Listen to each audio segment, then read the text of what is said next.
Good morning. Thank you so much for joining us. This is Breakfast Daily here on Channel One Television, and I am Nanatufu Boateng. It's an absolutely pleasant duty to sit in this chair to steer the affairs of the show. Later on, Chris Carter and Philip Nilate will be taking over, but from now till 9 a.m. we'll be engaging you on some topical issues, bringing you diverse perspectives, and we wish that you join us with your thoughts, your comments and contributions, because the show is very interactive.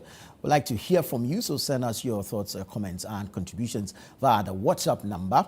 And of course, you can drop a comment, you can like, you can share products on social media. We're live on YouTube, we're on Facebook, we're on Instagram, X, and you can enjoy video content from us on TikTok.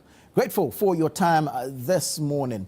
Now, the issue of partisanship vis-a-vis political labeling is a growing concern. In a multi-democracy like we have in Ghana, partisanship is quite inevitable. Some citizens will engage in partisanship and become partisan. Okay, but it gets troubling when it results to political labeling. Why does it get troubling when it becomes political labeling? And I'm building this point onto a matter of recent concern, and I'll get there. The issue with political labeling is that once citizens engage in partisanship, then you are tagged. Take Ghana, for example, the two dominant parties, NDC, NPP.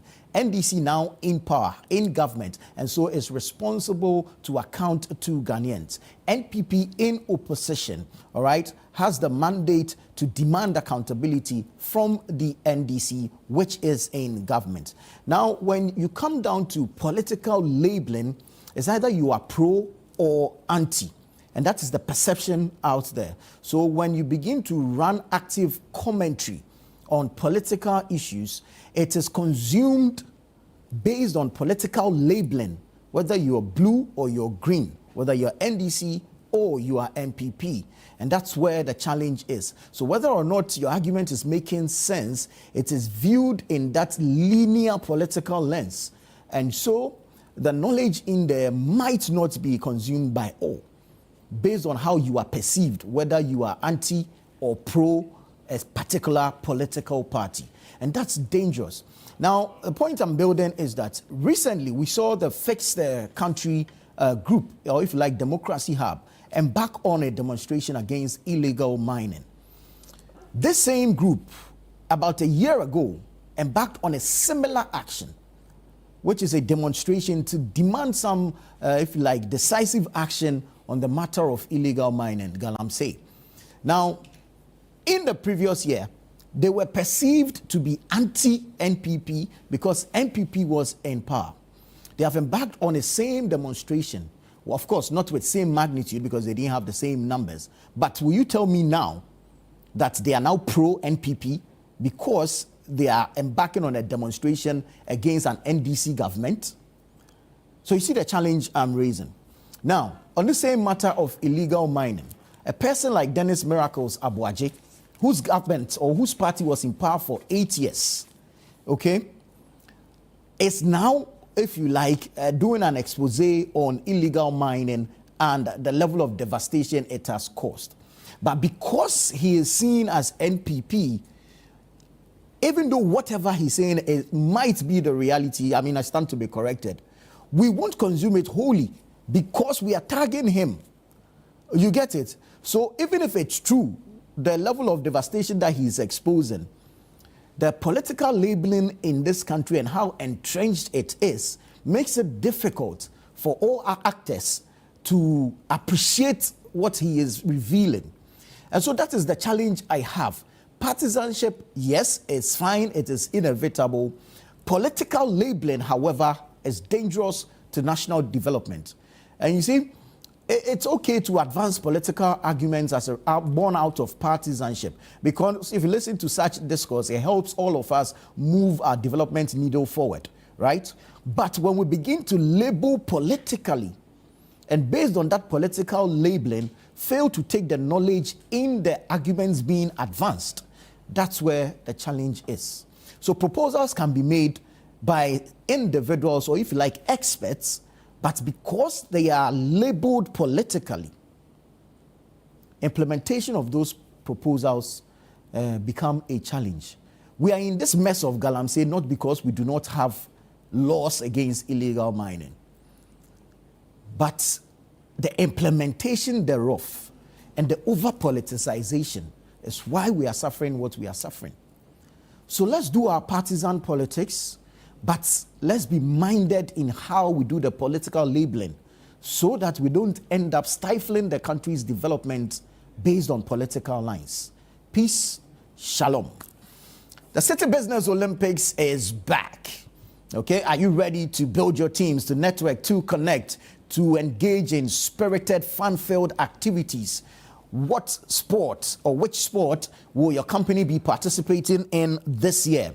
Will it be the seven-a-side football? Will it be volleyball? Will it be tennis, swimming, table tennis, basketball, chess, Scrabble, tug of war, arm wrestling, lime and spoon race, sack race? Which sport will your company be participating in this year? All right. I hope that those who have called and registered and have made payments have put their teams together already and are training seriously. We've seen what the University of Development Studies, UDS, is doing for Ghana, far away China. We want some of you companies to come and do same. Let's compete healthily. Let's engage in spirited competitions. And of course, let's stay healthy. This year's exercise or this year's Olympics will be wow. It will be amazing because there's some specially curated, if like, events for the companies that are registering to participate. So you don't want to miss out on it. Call us now, 0558 973 973, 0558 973 973. Register, make your payment, and participate in the City Business Olympics. We want to see you there, so please call now, 0558 973 973, 0558 973 973, and then let's see you on the 27th of September, this Saturday, at the Eden Heights Sports Complex, Wager. And then let's engage in some fun activities that will also help or go a long way to ensure a healthy corporate space or a healthy Ghanaian. We want to see you there. So we've started the countdown. Just tomorrow in between today and Saturday. So we want to see you there. It's on the 27th of September. That's this Saturday, the day after tomorrow. So please wrap up the registrations today. All right. If you're looking to participate, if you've been doing last minute things like I do, if you're a last minute man like I am, I beg you, the last minute is now. It is this morning. So call 0558 973 973.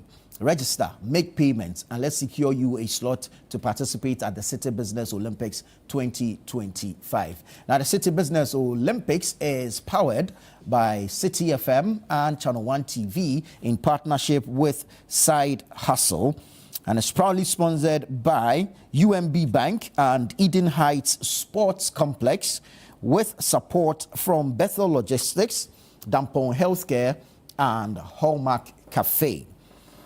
The City Business Olympics 2025 is powered by City 97.3 FM and Channel One TV in partnership with Side Hustle. So we want to say thank you to Side Hustle, and it's proudly sponsored by UMB Bank and Eden Heights Sports Complex. So thank you to UMB Bank, thank you to Eden Heights Sports Complex, and it is supported by Bethel Logistics, Dampon Healthcare, and Hallmark Cafe. I want to say thank you to Bethel Logistics, thank you to Dampon Healthcare, and thank you to Hallmark Cafe. We're super grateful to all of you for being part of the CBO 2025, the City Business Olympics. We'll see you on Saturday at 8 a.m. sharp. Please don't be late. We beg you. We want to start on time, so please don't be late. We'll see you on Saturday.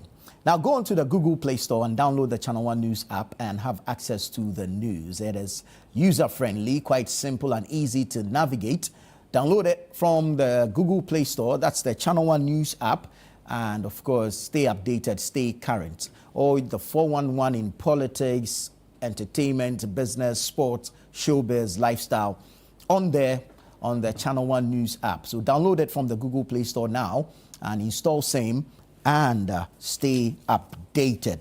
Let's get into the newspapers this morning. The Daily Graphic is where I am started from. Police smash armed robbery syndicate. 10 arrested, 3 killed in shootout. Police smash armed robbery syndicate. 10 arrested, 3 killed in shootout. And just below that story, you see the Vice President, My Woman of the Year, Professor Nana Jane Opoku-Agyeman, in what appears to be a hearty embrace with the Minister for Education, the Honorable Haruna Idrisu. Yesterday, she visited the ministry, and so Graphic has captured it here on the front page. The story says, Vice President tours Education Ministry. Minister unveils plans to boost STEM and higher education. It's absolutely beautiful picture right there on the front page of the Daily Graphic. You have some business stories here. Access Bank appoints new MD. Pearl Nkrumah has been appointed the new managing director of Access Bank. Actually, she becomes the first female MD of Access Bank. And so congratulations to her, Pearl Nkrumah. And then following evidence of compliance, GTech restores services to UCC. Well, we spoke about this yesterday. Following evidence of compliance, GTech restores services to UCC. And then there's a special supplement on World Pharmacist Day inside the Daily Graphic. So when you grab a copy, there's a lot of stories on the World Pharmacist Day and what pharmacists are doing in this country, what's the pharmaceutical manufacturers are doing, and what's the pharmaceutical industry itself is doing in this country. So grab a copy of the Daily Graphic and you get the details.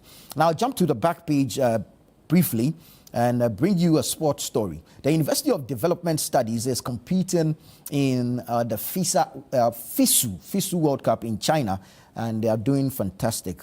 Story says UDS makes Ghana proud at FISU World Cup. We know that they've qualified from the quarterfinals. They are in the semifinals now.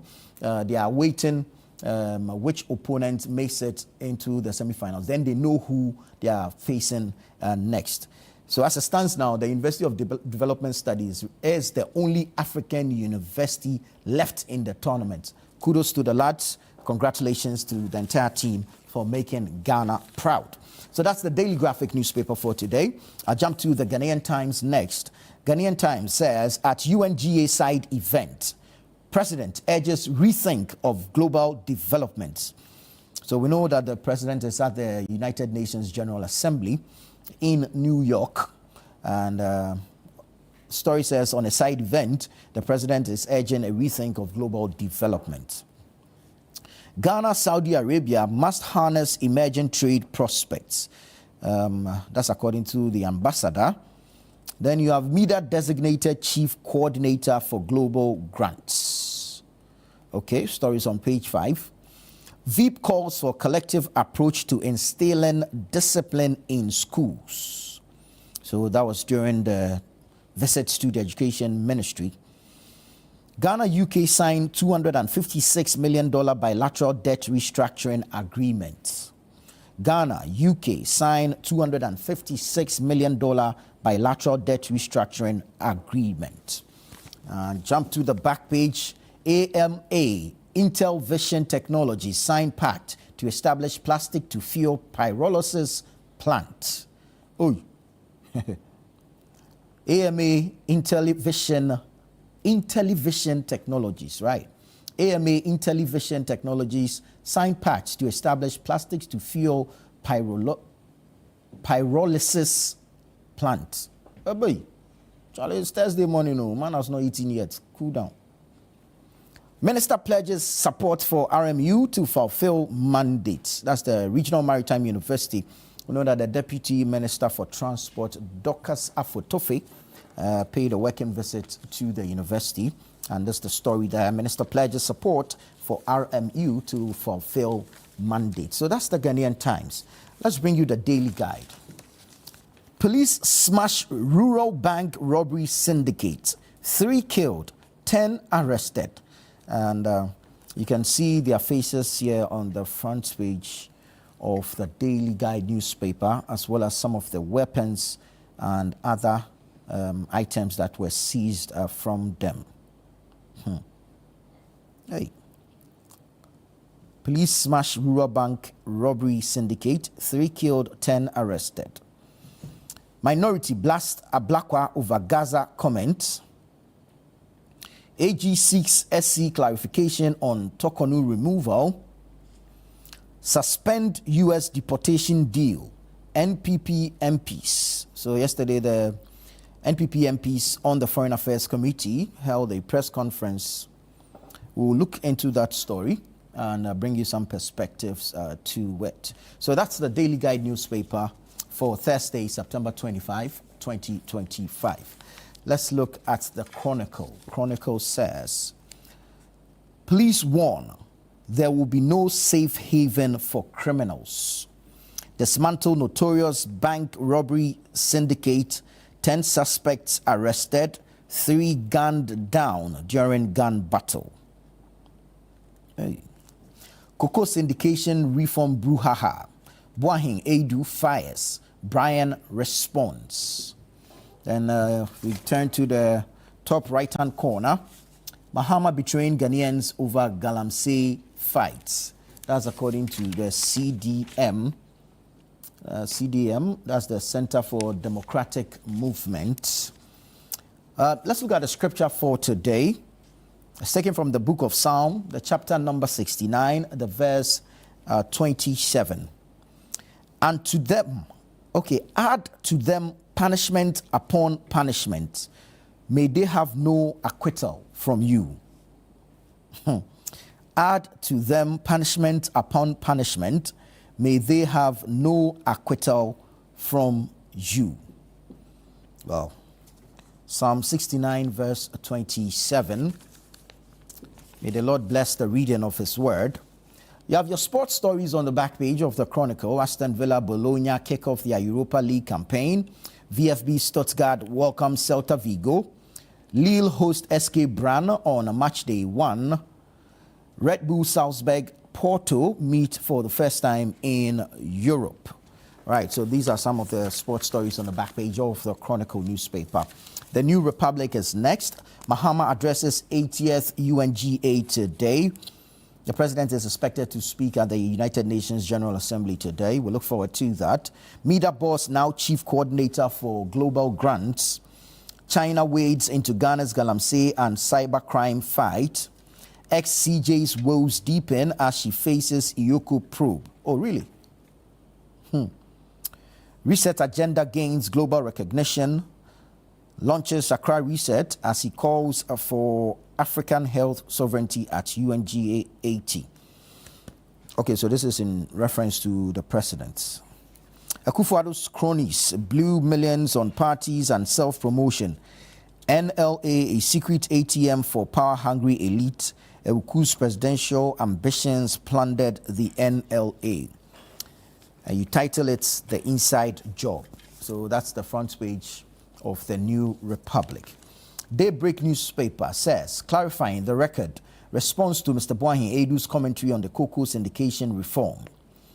GAF cracks down on returnee recruits, cash rewards for informants.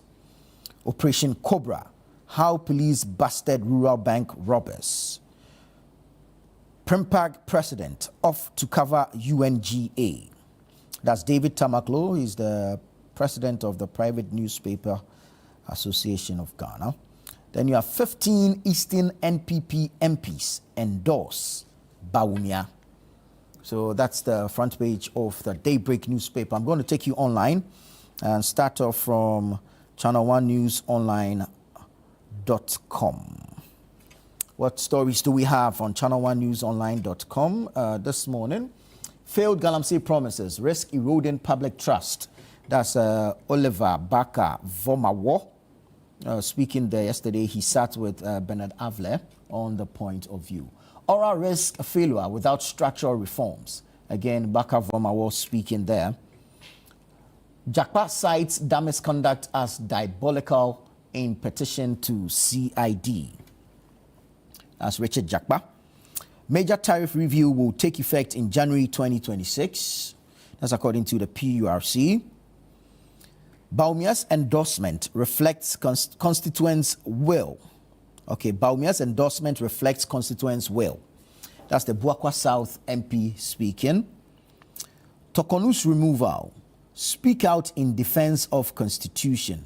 Ayikwe Otu to legal community. Tokonu's removal. Speak out in defense of constitution. Ayikwe Otu to legal community. King Charles III pays respect to late Asante Hima. King Charles III pays respect to late Asante Hima. NPP refers petitions against Owusu Bempah to National Council. Dafia Mekpo, others sue Ghana Bar Association over legal monopoly. Roxanne Nelson Dafia Mekpo. Yesterday we spoke to his lawyer, Jennifer Morris Eje, on the suit they have filed against the Ghana Bar Association over legal monopoly. I think they're seeking an interpretation of the Constitution on whether there's if you like, a constitutional backing to the Ghana Bar Association. So we'll wait to see how that will play out in court. Now let me take you to the Ashanti region where 4 injured in a doom gas explosion. 4 injured in a doom gas explosion. Be guarded in Gaza declarations. Minority cautions government. Be guarded in Gaza declarations. Minority cautions government. Suspend U.S. deportee deal. Minority to government. And you have AG misled cabinet on U.S. deportee deal. Again, the minority speaking there. Right, let's go to citynewsroom.com. They are leading with Galamsey and Sir Sam Jonah, the business magnate and, if you like, former executive president of Anglo Gold, is speaking here. And he says, Galamsey fight impossible without traditional leaders. Galamsey fight impossible without traditional leaders. And that's Sir Sam Jonah speaking there. Inbound travelers pump 15.2 billion cedis into Ghana's economy. Inbound travelers pump 15.2 billion cedis into Ghana's economy. Ghana's net zero transition to cost over 500 billion US dollars. Wow. Ghana's net zero transition to cost over 500 billion dollars. No economic gains can erase Galamsey's stain on Mahama. That's Baka Vomawo speaking there. Government to declare forest reserves, water bodies, national security zones. That's according to the lands minister.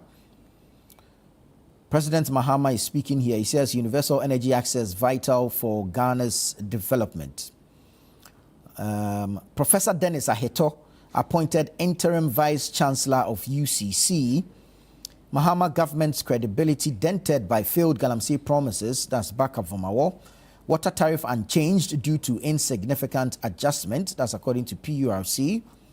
Ghana signs $256 million debt restructuring deal with UK. And Mahama champions new health sector framework for the Global South. So you have details of all these stories and more on citynewsroom.com as well as channel1newsonline.com. But you can download the Channel One News app from the Google Play Store and stay updated. This is Breakfast Daily here on Channel One Television. I am Nanatu Boateng. We'll take a quick break here. When we come back, we'll begin the news review segment. Stay with us.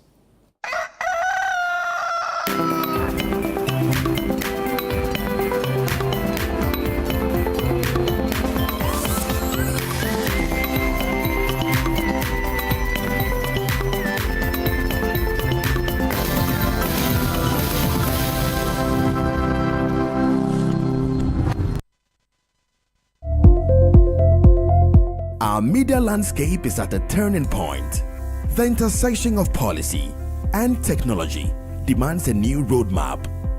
Join us for a landmark forum, broadcasting at the crossroads, shaping Ghana's electronic media future. Theme: aligning policy, technology, and global best practices. We are bringing together the brightest minds to build a stronger, more resilient future for Ghana's electronic media. Register now at africamediabureau.com or call 0503 332 375. Secure your spot to shape what's next. A forum by Africa's Media Bureau, supported by the Ministry of Communication and Digital Technology. Media partners: Channel One TV and City 97.3 FM.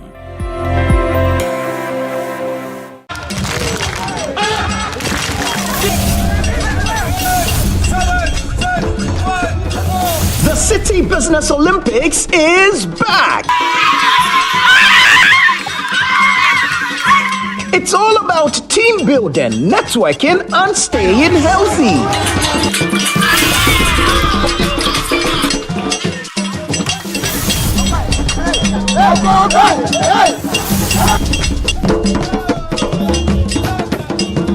Which game will your company participate in this year? Is it 7-a-side football, volleyball, swimming, basketball, or sack race? Rally your teammates and get ready for action. Date: Saturday, September 27, 2025. Time: 8 a.m. Venue: Eden Heights Sports Complex. Call 0558-973-973 to register your company today. Let's keep fit, grow connections, and enjoy a day full of energy and excitement. The City Business Olympics 2025 is powered by City FM and Channel One TV in partnership with Side Hustle, and it's proudly sponsored by UMB Bank and supported by Bethel Logistics, Dampong Healthcare, and Hallmark Cafe.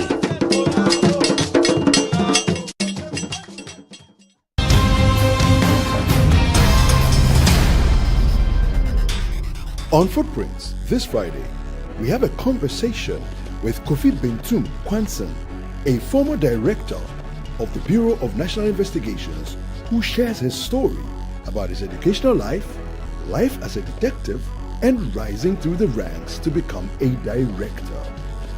A team was sent to Kumasi early December to cover to verify on information that some meetings were being held at a popular bar in Kumasi, near the stadium. I forgot the name now. A team was sent to Accra early dawn to go and raid the place. It was a raid between 5:30 and 6. While they were there, an army officer came and got visibly upset about the search. And I'm quoting, yes, very soon all this nonsense will stop, unquote. A strange cable was intercepted. I'd write to somebody that, quote, second roasted, there was likely to be a security incident. We didn't know about the coup. 6 o'clock,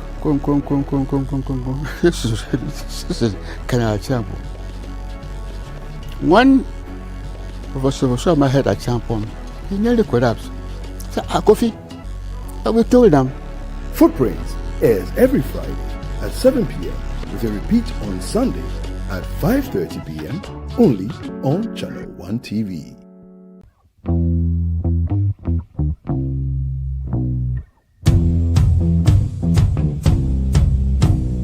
Habibi, my people, welcome to Dubai. My name is Sheikh Alkal bin Maktoum. Okay, so I am Caleb, right? Caleb Kuda is my name, and this is Beyond Borders on Channel One Television. We are in Dubai.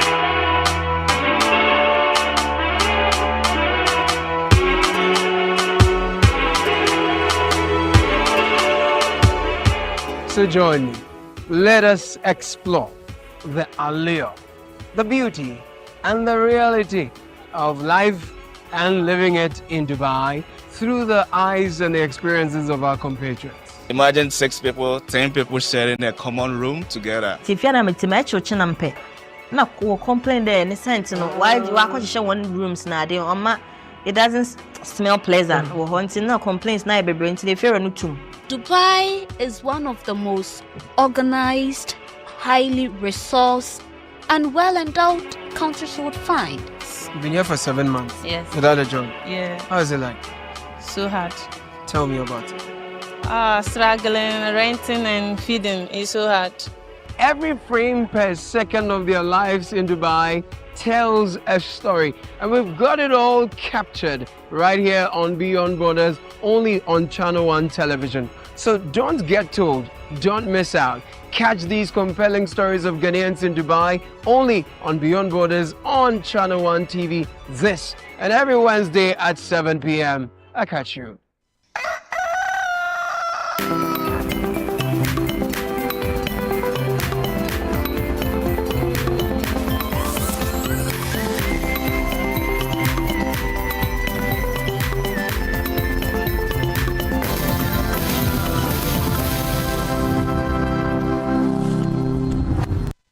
Thank you for choosing us. This is Breakfast Daily on Channel One Television. It's now time for the news review segment. My guests are seated, so we'll go straight into it. The Honorable Neil Ante Vanderpoy is here. He's the National Coordinator for the District Road Improvement Project. And Elvis Darko is also here. He's the editor for the News Center newspaper, newscenter.com. Gentlemen, good morning. Good to have you. Right, let's get straight into it. Yesterday, the minority held a press conference. That's the minority members on the Foreign Affairs Committee of Parliament, led by the ranking Samuel Abdullahi Jinapor, held a press conference, and in that press conference demanded that government suspends the deal with the United States of America regarding the deportees, the West African nationals that we have been receiving. So far, we know that some 14 have arrived in the country. There was some lawsuit that didn't see the light of day. We've been told also by the Foreign Affairs Minister, Samuel Okudzeto Ablakwa, that we're expecting some 40 more West African nationals to be deported from the U.S. To Ghana. The minority says this is a contravention of the Constitution. The Article 75 of the Constitution has been breached in this arrangement. The Foreign Affairs Minister says it's an MOU and does not necessarily require parliamentary ratification. Elvis, let me start from you. This deal that we have with the U.S., did we get it right or did we get it wrong, as the minority is saying? You see, when the president addressed the press, the president was categorical. He said bilateral agreement. So if the foreign minister now says it's an MOU, an MOU is an intention. If the actual process is to take place, it has to be documented. An MOU is to say that I want to do this with you. These are the terms. Let's agree. But if the actual work is to take place, you need to put that in documentation. And in diplomatic relations, we know obviously that this will not happen based on an MOU. And all the countries that the U.S. is dealing with, they are not sending the people there based on an MOU. They are sending the people to those countries based on specific bilateral agreements. And it differs. So for the foreign minister to say an MOU has resulted in Ghana receiving deportees, I find it difficult to understand that, because obviously that will not be the end. It's the beginning of the process. So if the U.S. and Ghana have an MOU to say, we want to deport people through Ghana, this is the memorandum of understanding, and we initial it. Before the deportation will actually take place, there has to be a sign of agreement that the MOU that we have signed, we actually agree, and there will be a bilateral agreement, because there will be a lot of issues that will be addressed in the actual bilateral agreement that will lead to those deportations. And therefore, I think that the two contradictory positions will not help matters. As the position of the president and that of the minister. Of course, because the president was categorical that Ghana has entered into a bilateral agreement with the U.S. The president did not say that it's an MOU. It says a bilateral agreement. Yeah. So if the foreign minister now says it's an MOU, who should we believe? And you see, this kind of discrepancies will now make people call that then publish or make it public. And these are diplomatic issues. I know it's so difficult for governments to publish diplomatic cables, agreements, and others, because in them are so many things that the public is not supposed to know. It's not only Ghana, everywhere in the world, diplomatic agreements and things are kept under wraps, because if you go to the finer details, there will be a lot of things that are there that our government have considered that to make people angry. And if you read the WikiLeaks cables and you read Edward Snowden cables, you realize why diplomatic agreements are kept secret. True. Because then it revealed a lot of things that governments were doing under wraps that their people never knew. And obviously, if you read and realize the things that were happening, you will know that if the government had put this before their public that this is what they want to do, fierce resistance would have emerged. So it's important that when you know very well that this is a diplomatic thing and you are not going to actually make it public, you don't actually engage in contradictions, because then it raises a lot of questions about this. So I think that these two positions are not helping matters. The issue of the minority, they may have issues with this, and I believe that in the Guantanamo Bay case, the court made pronouncements. However, I know that the minority just left government. If we are to say everything that the government and that the current minority did, that the people of Ghana did not know, things that should require even parliamentary approval, but they will use diplomatic means to do, that were not public. I believe that if all those things have to be put out, they may, the areas that they themselves will be found wanting. And that is what I think that some of these things we need to look at it critically. I say we are a nation where all these things are happening because as a country, we are not strong enough. We are not powerful. And our people will always go to the US to seek for greener pastures. So when at certain points, a country like the US is putting pressure on you to help them in certain ways, you have no option than to bow, because the power they wield around the world and over your own country and over your own people is sometimes something no government can actually succeed in pushing back the US. If you look at it critically, just this year, we started with this issue of deportation. What happened? Visa duration restrictions and entry limits were imposed on Ghana. Visa restrictions are one of the most potent tools of the American government. Why? America is seen as the land of the free, greener pastures. So almost around the world, everybody wants to go there. And Ghanaians wants to go to the US more than anything. So if they impose such limits, what they succeed in doing is to make sure your people are angry with you, the government. And how will you be able to rule when your people are angry with you? Because you will not, the other person will not get to know what is happening underground. So they will just say, okay, that the government is not doing something right. That's why the US government is imposing visa restrictions. The public will be angry with the government. And once that happens, every government will be thinking about, what do I do about it? Then, on top of that, the tariffs issue. Until the tariffs were introduced, most products from Ghana go to the US under AGUA, which is duty-free. This year, the current president says he does not think that that is fair trade. And that if goods from America comes to Ghana and they attract import duties and taxes, then goods from Ghana must also This policy took effect, I think, in July. And now, instead of free duty-free goods to the US, Ghanaians now have to pay as much as 15% duty on tariffs on everything they send there. Clearly, this is not something that Ghanaians want to do. That technically ends the agua. It technically ends agua.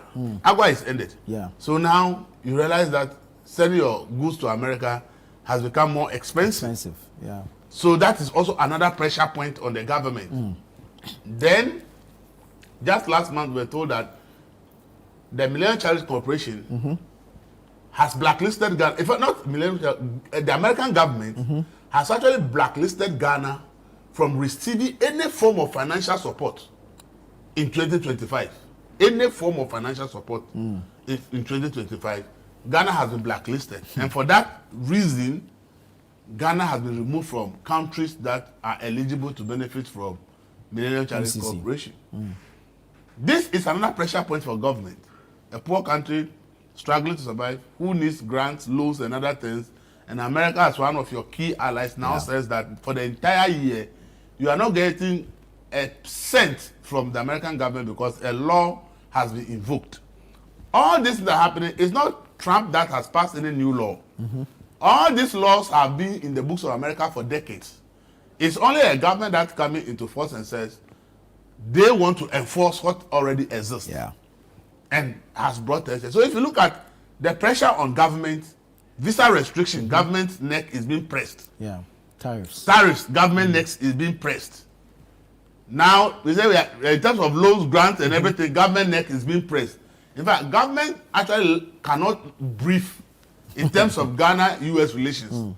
So, if there is something Ghana has to do in order to be able to have a little briefing space, government of the day will have no choice but than to do it. And I believe strongly that these pressures are too much for government. So government needs to actually accede to the request to deport these people so that maybe the US government will reconsider some of these decisions. In fact, for visa restriction, some countries now, if you apply for US visa, including Malawi, you have to pay a bond of $15,000 for application. And if we had not given in to these deportations, probably that might have been applied to us as well. Because the US government wants to get rid of people from the US who, for various reasons, they believe have infringed their immigration laws. Some are serious crimes, some are not serious crimes, but they want the people to go back to whichever country they came from. And they need cooperation of various countries around the world in order to be able to send these people away. And because of that policy, they are having serious negotiation. But it's like a lot of countries were pushing back. So then they have no choice but to use the tools available to them.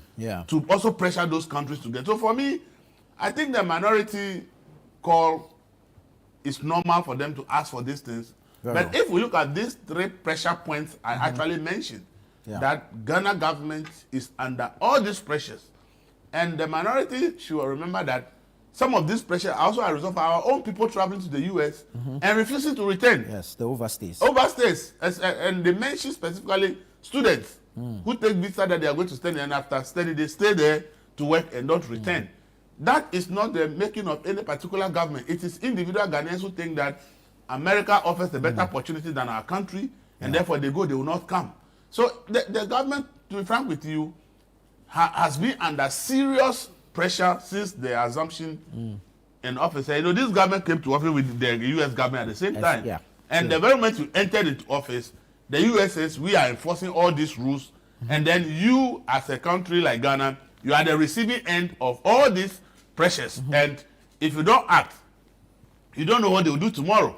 So for me, I think that we should just look at it from the point of view that at this point, the pressure that the US government has piled on us by enforcing various laws in their books, if we don't budge and do not allow them to send these people, the next steps maybe government will just die out of briefing.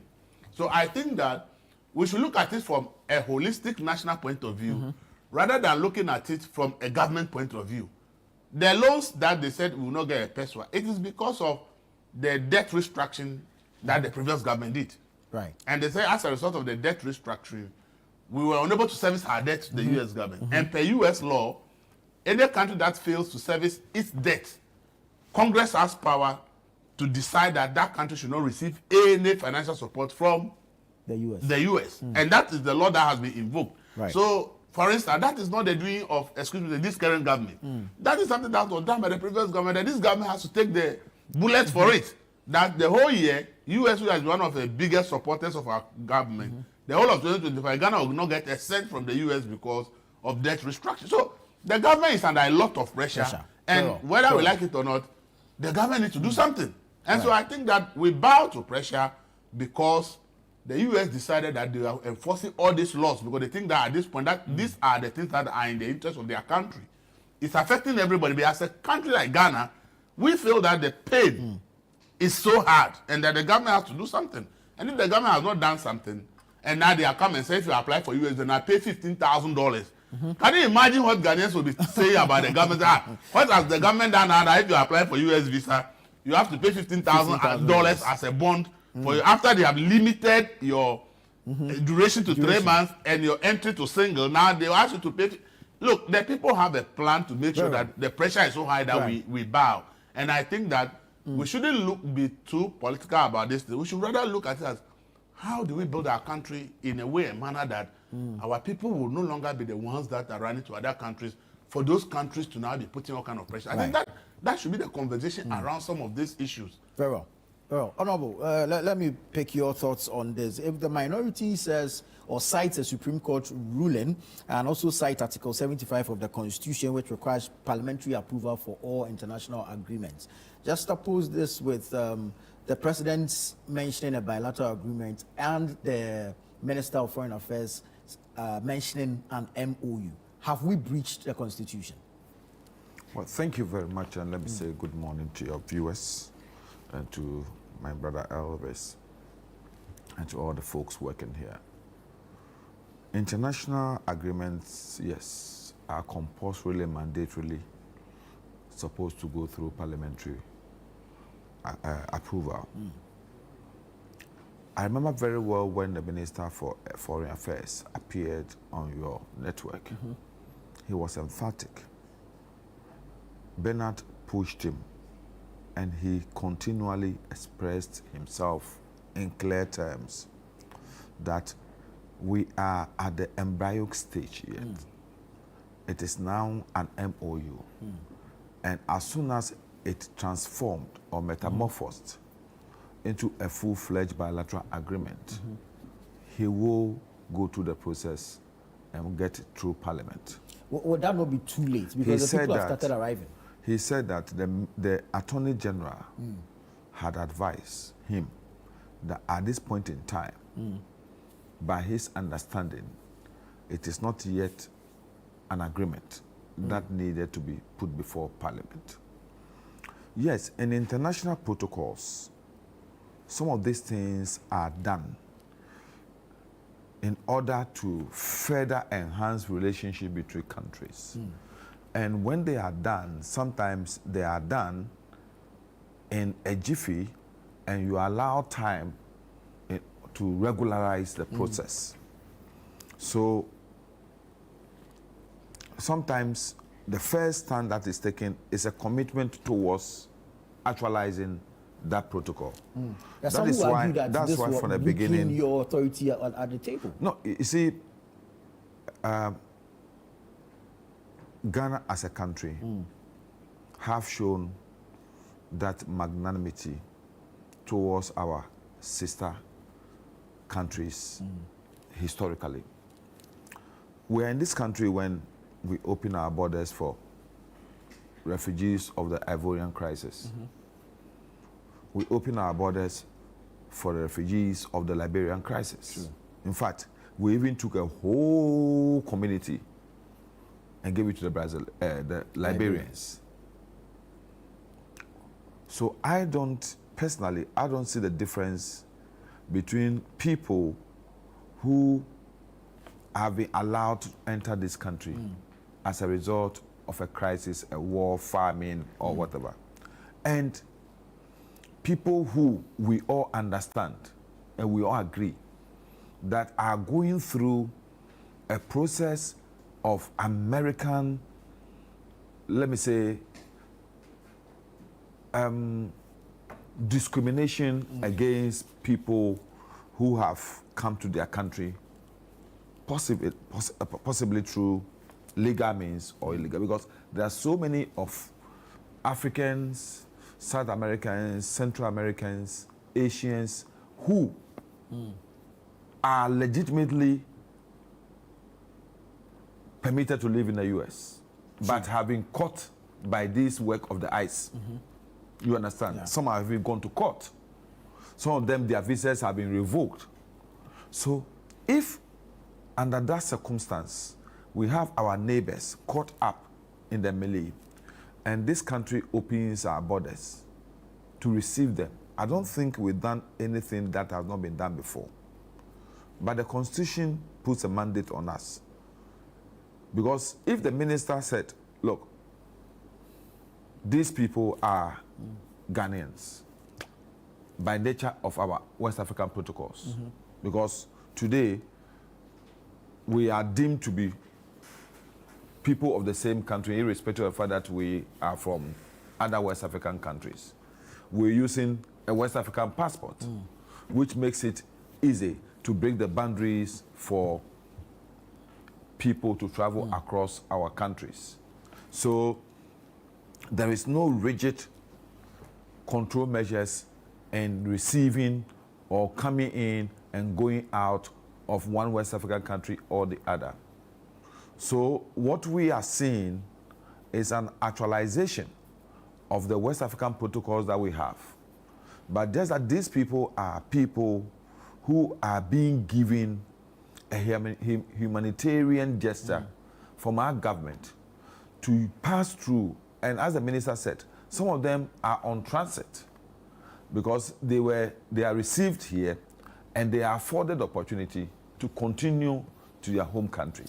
Some of them, people have questioned the humanitarian aspect of this. Even some of the people involved at the point sued us for illegal detention. Yeah, because the issue is that they wish that they could stay in the US and fight their cause.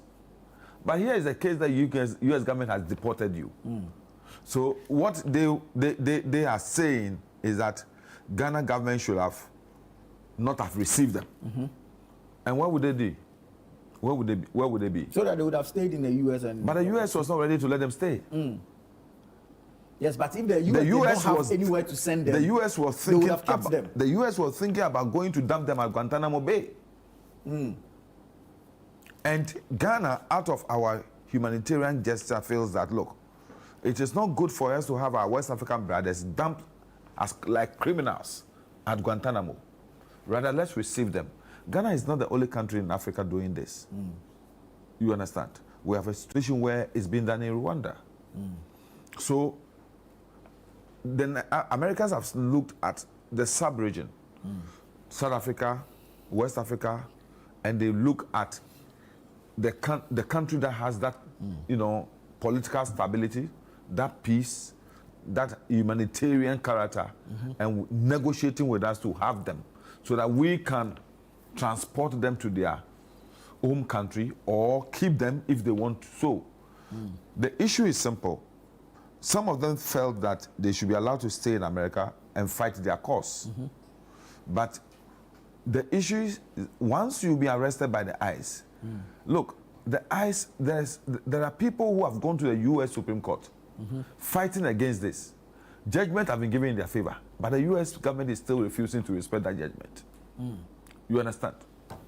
So what is happening is not just, those people should see it as an opportunity Ghana is giving them to be able to rather find a way of going back, resettling, or getting an opportunity to fight back and get back to America. Yeah. That is their choice if they want to go back. But I don't think that this is to a way, as the minister said, there's no benefit attached to this. Ghana is not receiving any monetary or any other considerations in this. He explained it explicitly. He's saying this is purely a humanitarian gesture. And I want to see it as such. Now, coming to the issue of the minority, I'm happy that the innovator ever said, like, we must not politicize this. Indeed. Because this will affect other people. It doesn't matter whether the person is NDC or MPP. Anybody, any of our families, any of our friends, any of our neighbors in America could be affected by this. And you wouldn't know if you criticize today. So assuming tomorrow people are being deported, and amongst the people, Ghanaians and other citizens of West Africa, will you say that as the plane lands in Accra, we should pick the Ghanaians off the flight and then leave the others on the flight? What will be the arrangement for this flight? So you see, when people are being deported, there is no protocols when it comes to that. When people are being deported, there are no protocols. They are just picked up, packed onto a plane, and they are given a special card, not even your passport. You are given just a special card. Because some of the people are arrested at times when they don't even have access to their passports. And they are not even allowed to go back home to pick their passports. You understand? Yeah. If you are lucky to have your passport on you, so be it. And that is exactly what happened in this instant. The 40 people that the minister mentioned that they will be coming, I am sure that by the time that arrangement is effected, the memorandum of understanding will have matured into a protocol, an agreement of the sort, or any other arrangement that will necessitate the need for seeking parliamentary approval. So I think what the minority has done is what my very good senior brother Kwaku Bakun will call premature ejaculation. You understand? I think what they should have done is to use the parliamentary process to get from the minister certain timelines as to when he thinks this protocol could possibly metamorphose into a bilateral agreement, when this protocol could just get into a full-fledged agreement, what are the indications and the clauses involved in it, and then when Parliament seeks these answers, then Parliament can say, okay, fine. So before you bring in the 40, we want to see this in part. You can come to Parliament on a certificate of urgency. But would have the reception of the 14 then be unconstitutional? Because they argue that irrespective of the form of the international agreement, whether MOU... I've seen the judgment. The judgment said something... Banfo versus Attorney General. Yeah, the judgment mentioned the sort of protocols and agreements that need parliamentary ratification. And it's clear that I didn't see memorandum of understanding, an MOU in it. You could say that some of the classifications could also mean an MOU, but I didn't see an MOU. And in the judgment, if the judges so wish to make it so clear to us, they would have mentioned an MOU, just as they mentioned treaties and others. But the Attorney General, who is well versed, I'm not a lawyer, but Attorney General, who is a lawyer and a good one as such, is the one who looked at the judgment, looked at the constitutional provision, and said, at this point in time, we have not yet reached the level where we should be seeking parliamentary approval. If the others so think that the Attorney General has heard, or the Minister of Foreign Affairs has heard, they have every right to resort to the courts and seek a determination whether the action of the Minister of Foreign Affairs and the government, as so stated in the Constitution, is any violation of that clause and Article 75. If it is not, then I don't see, because they could also go back to the Supreme Court and seek an interpretation of that judgment that was given, whether it covers issues about MOU. And we can all bring this to rest, because I don't think this is really something that we should be fussy about. I think this is just, as the minister stated, Ghana doing favor to our fellow citizens, brothers, sisters from other neighboring countries. I don't know when it is possible, it becomes possible. Let's all understand that many Ghanaians have also sought greener pastures in Nigeria before. Recently, when there's this problem in Saola Tuna Kaba, we saw Ghanaians moving to Cote d'Ivoire. We should be careful that we don't also do certain things that could trigger a situation where people will also say that, okay, then your citizens in our country should also leave. So it is something that we should be careful about. But on that score, could we also not be seen as being complicit in this U.S. immigration matters? We are because clearly, if they are deporting and we are receiving, we are keep clearly giving them the opportunity to use our space to get their country. So transit points for yes, that's the ultimate objective. Because other than that, the U.S. gave a deadline. Other than that, those people were going to be sent to Guantanamo Bay. And that wouldn't be Ghana's problem. But that will be the problem for us, because I believe sincerely, if we understand that these are our brothers, our sisters, our neighbors, who for no offense have been packed by the U.S. and going to be dumped at Guantanamo Bay as if they are criminals, then unless we don't have that fellow feeling. But you see, they come from countries with governments, sovereign states. So their government should be intervening in these matters, not Ghana going to receive them. You see, when the deportation is being done, the U.S. will not be in a position to hire aircraft. Say, you going to Benin, you going to Niger, you going to Liberia, who going to this? The U.S. will not do that. U.S. have, not only U.S., most countries, what they do under such circumstance is they pile all of you and look at one destination where they dumped you.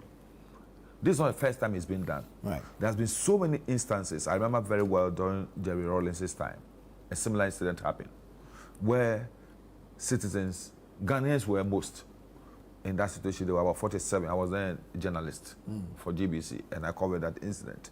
About 47 people were dumped. Some of them refused to even leave the airport. You understand? We have to find a way of taking them to a process at the Osu police station, and further giving the opportunity to travel back to their country. Majority of them were Ghanaians, though, in that situation.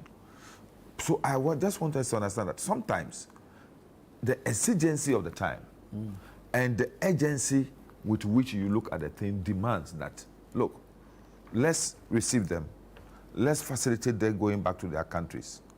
But then let's now go through the protocols and see what we do. Two, the issue is that these are people who are hungry.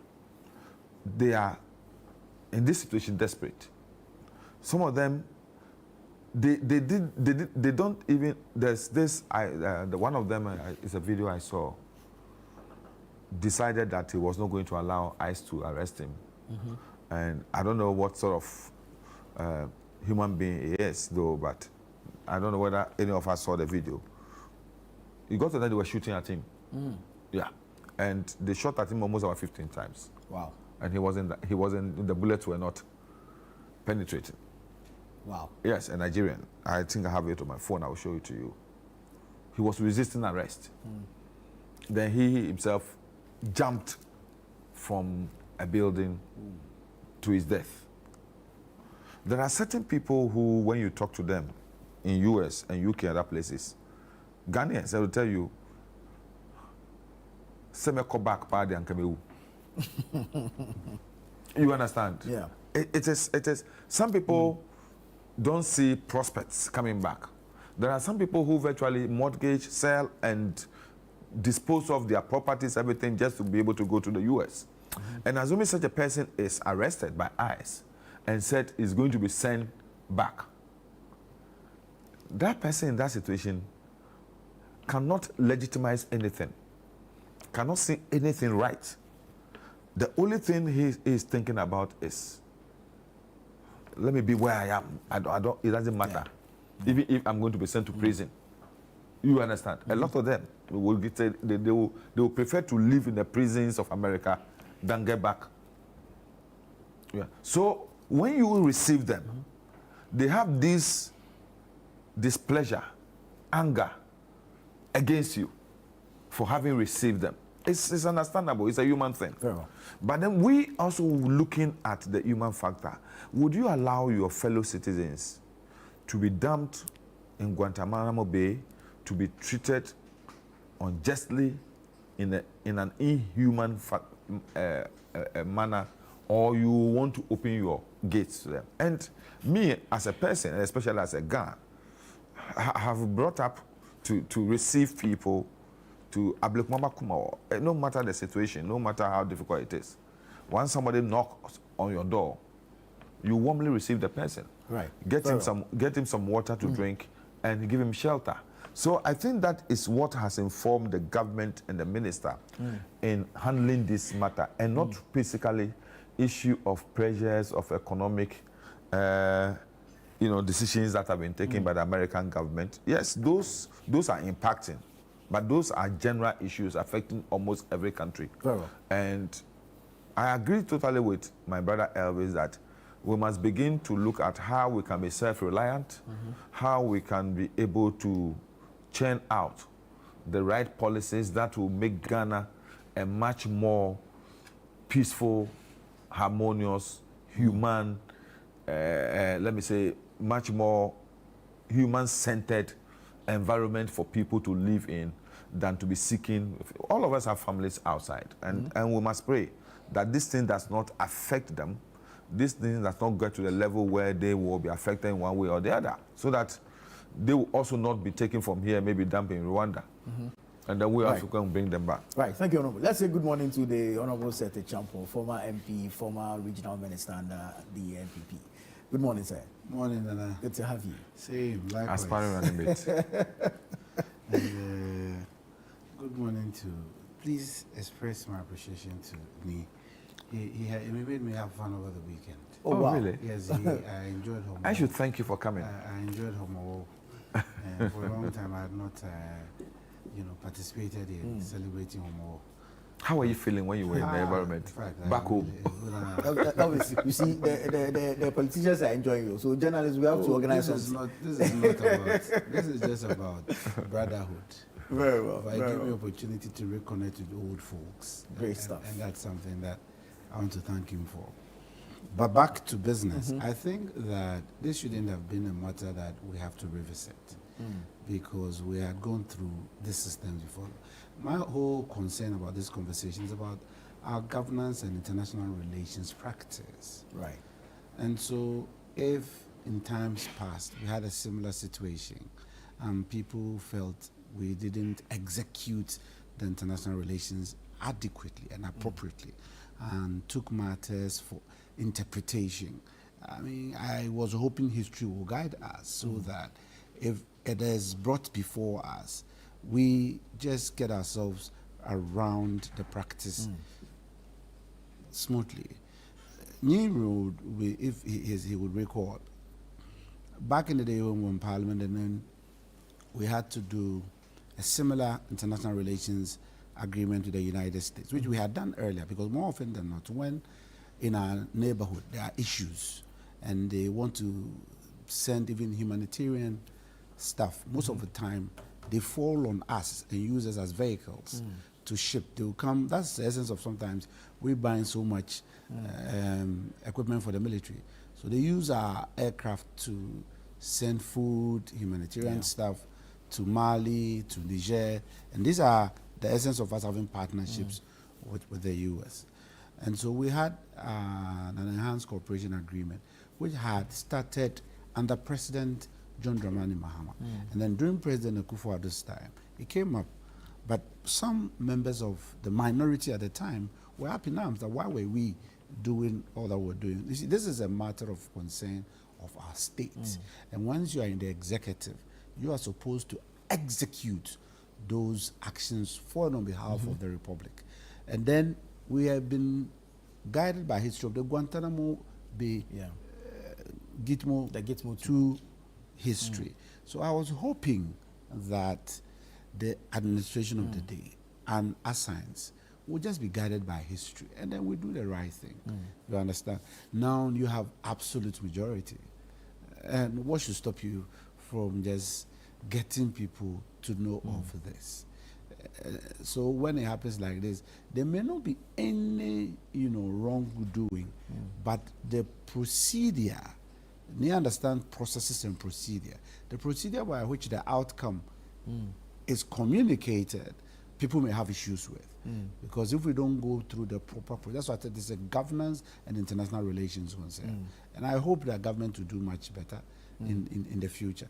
It is becoming concerned by members because it happened under my senior brother John's first term, and then we are experiencing a similar thing in the second term. When it goes on and on and on, it's as if we are not learning anything as a country, and that is my only, pain. Like my co-panelists have been saying, I cannot stay away from what my colleagues in Parliament are saying, that let us do things right. And I believe, in summary, that is what they are asking us to do. And I hope and pray that we will eat humble pie. If you err, you've erred. If it is not, we move on. Then we don't have any issues too. And I don't enjoy we politicizing some of these issues, because at the end of the day, to what end? The most important thing is for us to enjoy our lives, and that is for us to see a good economy, and for us to enjoy our safety, public safety, and have some good sleep. Nobody brings guns onto my head and kills me. Right. These are the concerns. So for me, in as much as I will not say that they should have done the right thing. They shouldn't let us be having this conversation again. This shouldn't. When I saw the discussions and I saw it as a first topic, I said we shouldn't be discussing this matter again, because we've gone through it. I mean, Ghana must move on. We should have learned lessons from and move on. events, We don't need to get ourselves. But maybe they want minority to be speaking, so they will do it so the minority can't speak. Right. And then Elvis will tell us that we are doing politics. We are not doing politics. We are only talking because we are paid to speak. Oh, no, let me take you to your own backyard. Are you coming from the region? No, let me. I want You want to do a quick one? If the In a minister few tells us seconds. that it's humanitarian, it is not true. It's not true, because their countries have the benefit of receiving. They rejected that they will not allow the deportation through them. And there are countries that have not come to tell Ghana that receive our people on our behalf. And the people who are coming did not say, Ghana, our country has said to receive us on behalf of our countries. So it is not anything in terms of humanitarian ground that the minister is trying to make us believe. We are doing this for our own interest as a country, not for the people their interest.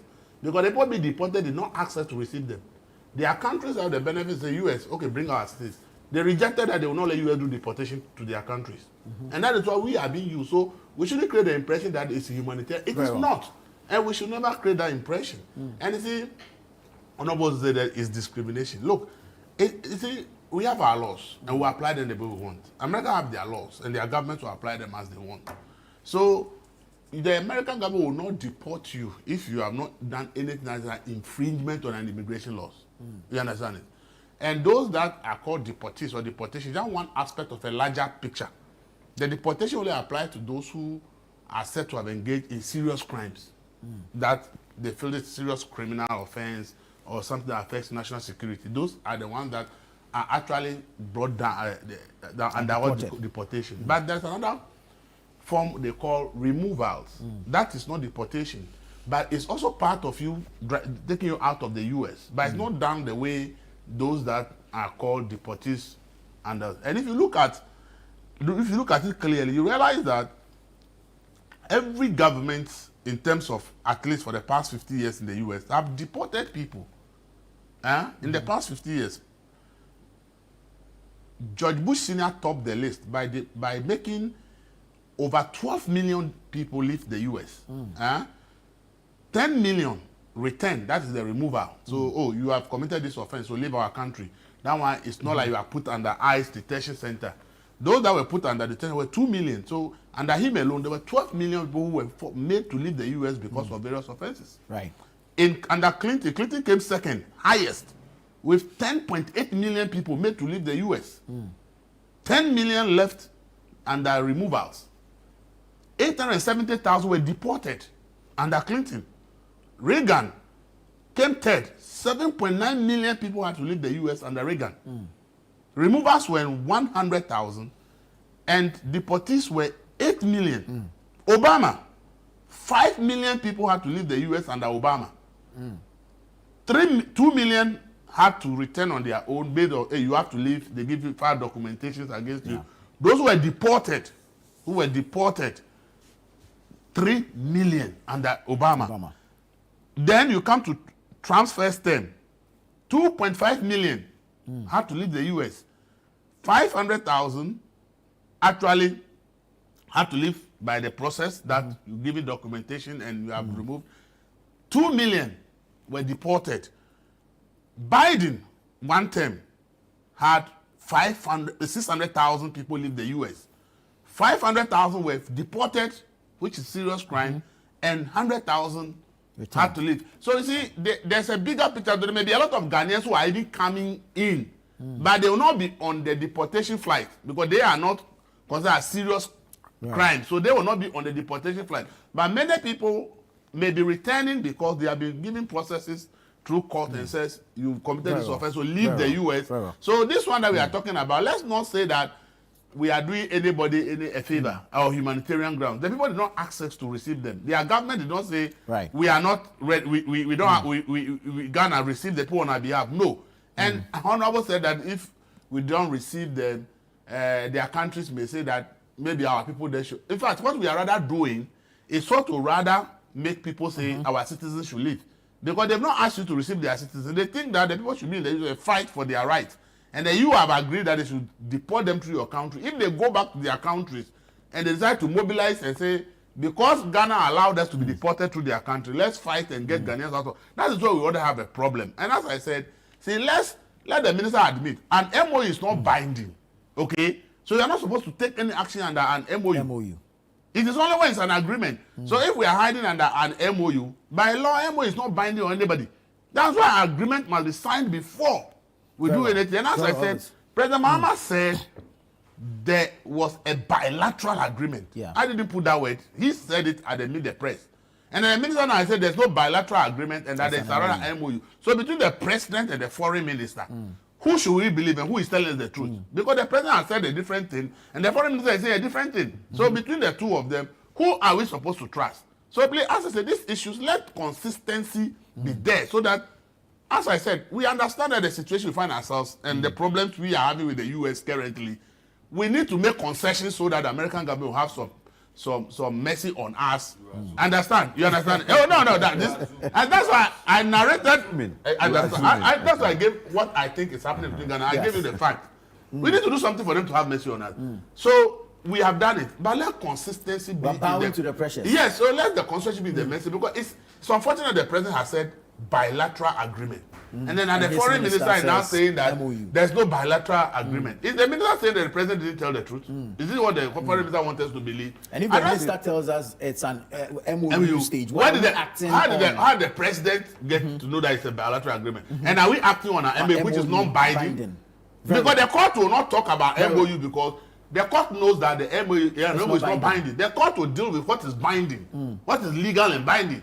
And that is why the court will not mention an MOU. So you see, as I said, let's all look at this thing from a nationalistic point of view. Let's understand the issues about pressures that is coming from U.S. implementation of their laws, the way it's affecting us. A lot of pressure. You are assuming that there are pressures. Honorable, when our visa has been reduced from, you can get 5 years to 3 months, and then you're single. It is not out of Ghana. It's something that that one is not Ghana. Okay, you won't get anything the U.S. is doing. You won't get a cent. So it won't be an issue of Ghana. So Ghana has to bow to that pressure in order to be given some favors under that.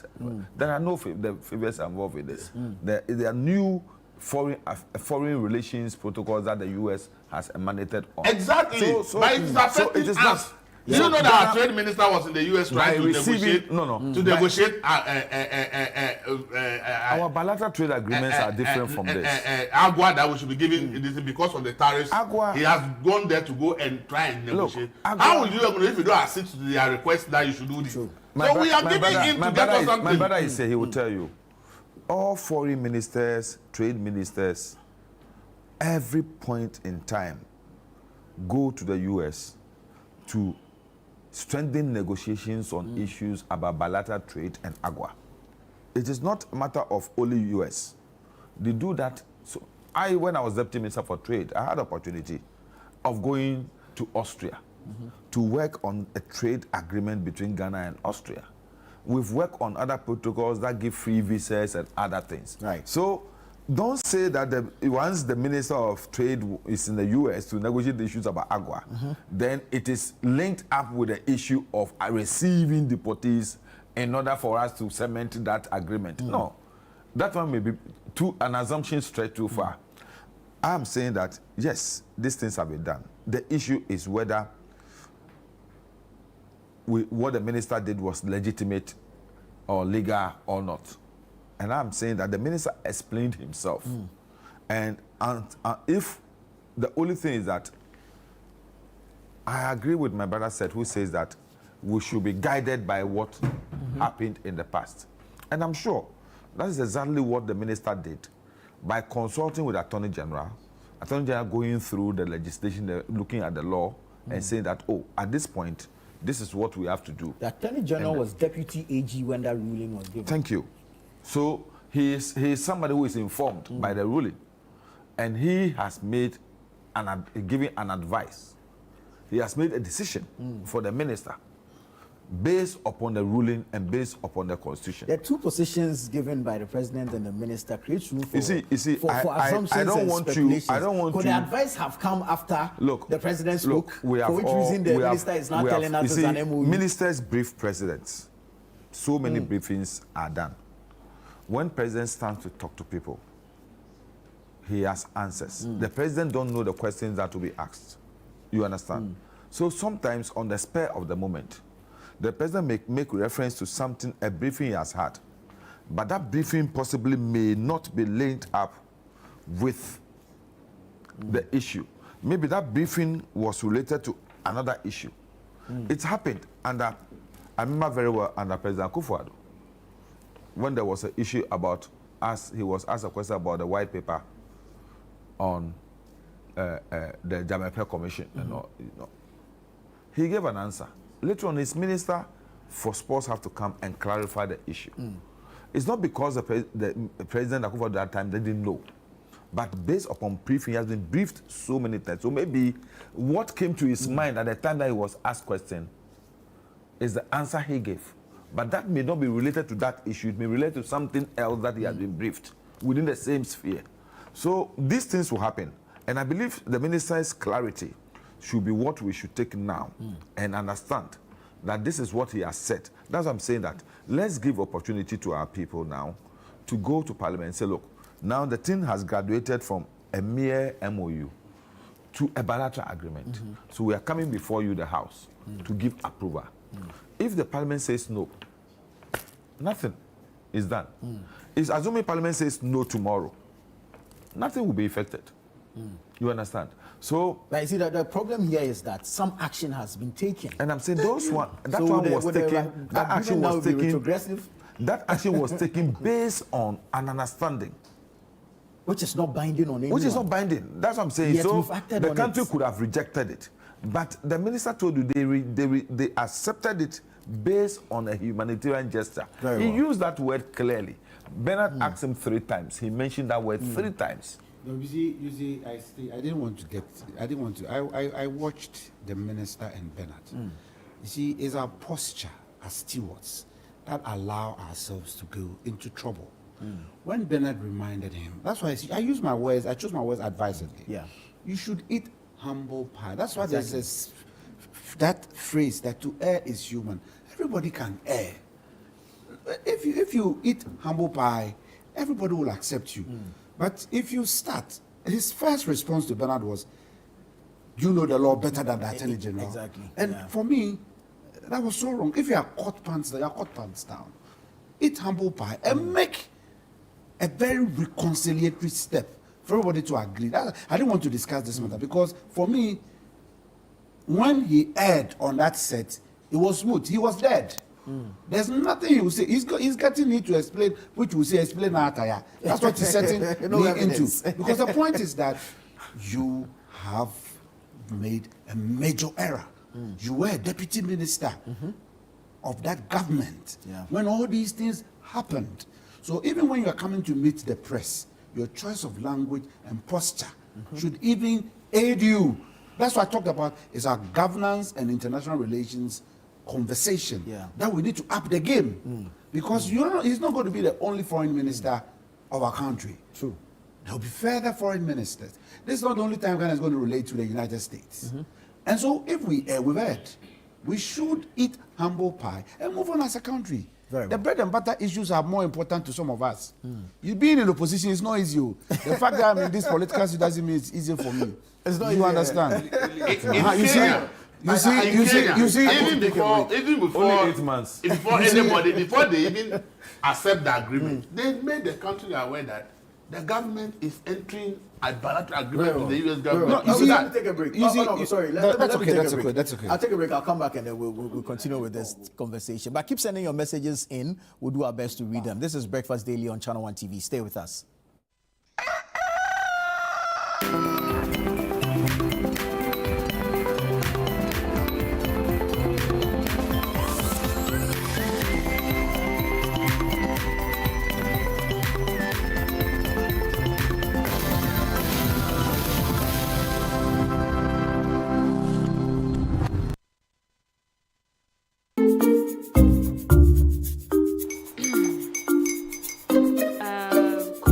Uncle are almost here. Wait a minute. This one too, your friend Kwame. Wait, Kwame. As in the same Kwame again? Yes, Mommy. The second coming. Into all this tension just to reintroduce that broke boy from Kaswa. Why would you deceive the family like this again? Now I understand the whole delay. Troll from Kaswa dear. Why wouldn't he be late? Or be late? Of course.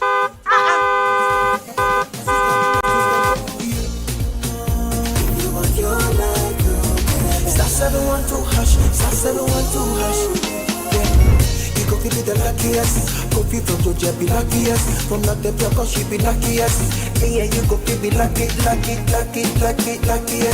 No matter why you're luckiest. Everybody go feel be the luckiest. That's Kwame! Send your God apple boom. If you put it with a so would the coming of the Son of Man be. Hey! Is that his car? Dial star 712 hash. Choose your ticket. Enter your lucky number. Follow the prompts and let destiny handle the rest. This promotion is regulated by the NLA on the Caritas platform.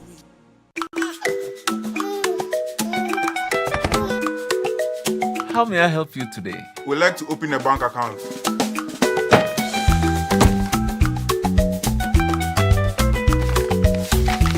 Sign here, sign here, sign here, and here.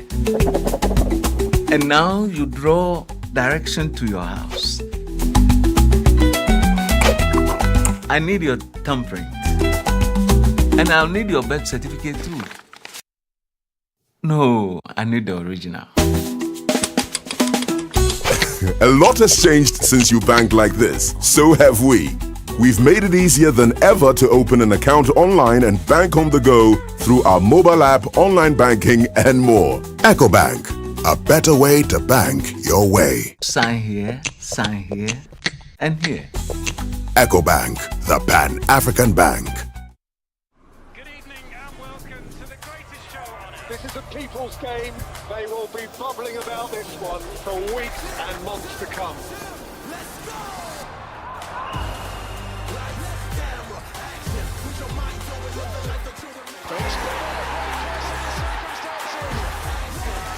It's on SuperSport all season long. Pay your subscription today. Dial star 759 hash. Available on DSTV and GoTV.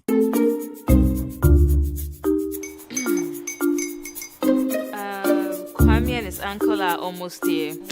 Wait a minute. This one too, your friend Kwame. Wait, Kwame.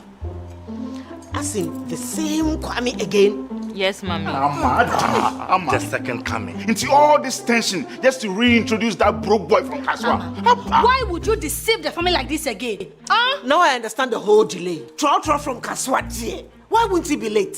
Or be late? Of course.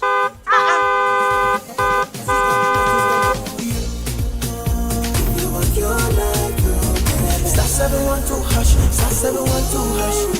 Yeah, you go fit be the luckiest. Kofi from Georgia be luckiest. From not the cause she be luckiest. Yeah, you go fit be luckiest. No matter why you're luckiest. Everybody go fit be the luckiest.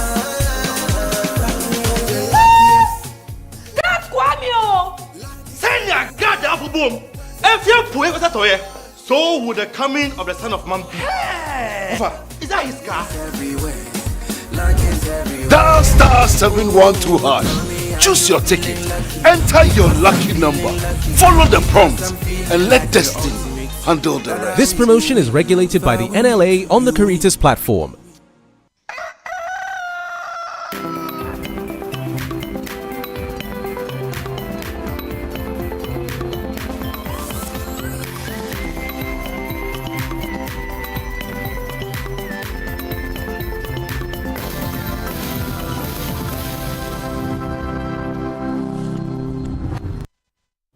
Welcome back. You're watching the news review segment of Breakfast Daily here on Channel 1 Television. Let me take a few of your messages and then I'll fall back on the gentlemen to wrap up their submissions on this matter so we can move on.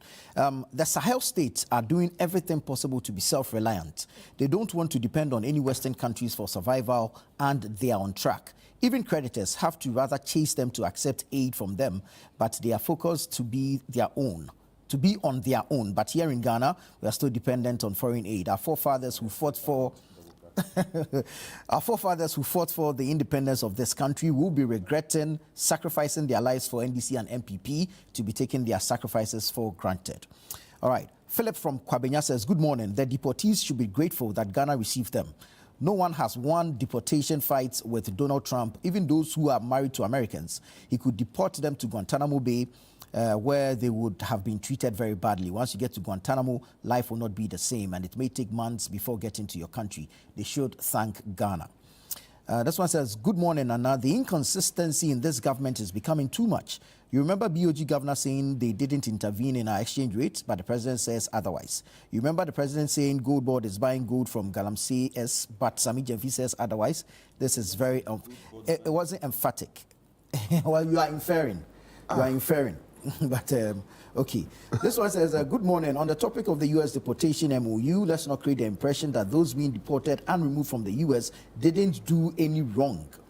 We can't preach law and order every day on TV and suggest that if you go to another country illegally and you are being deported, you are being treated unfairly.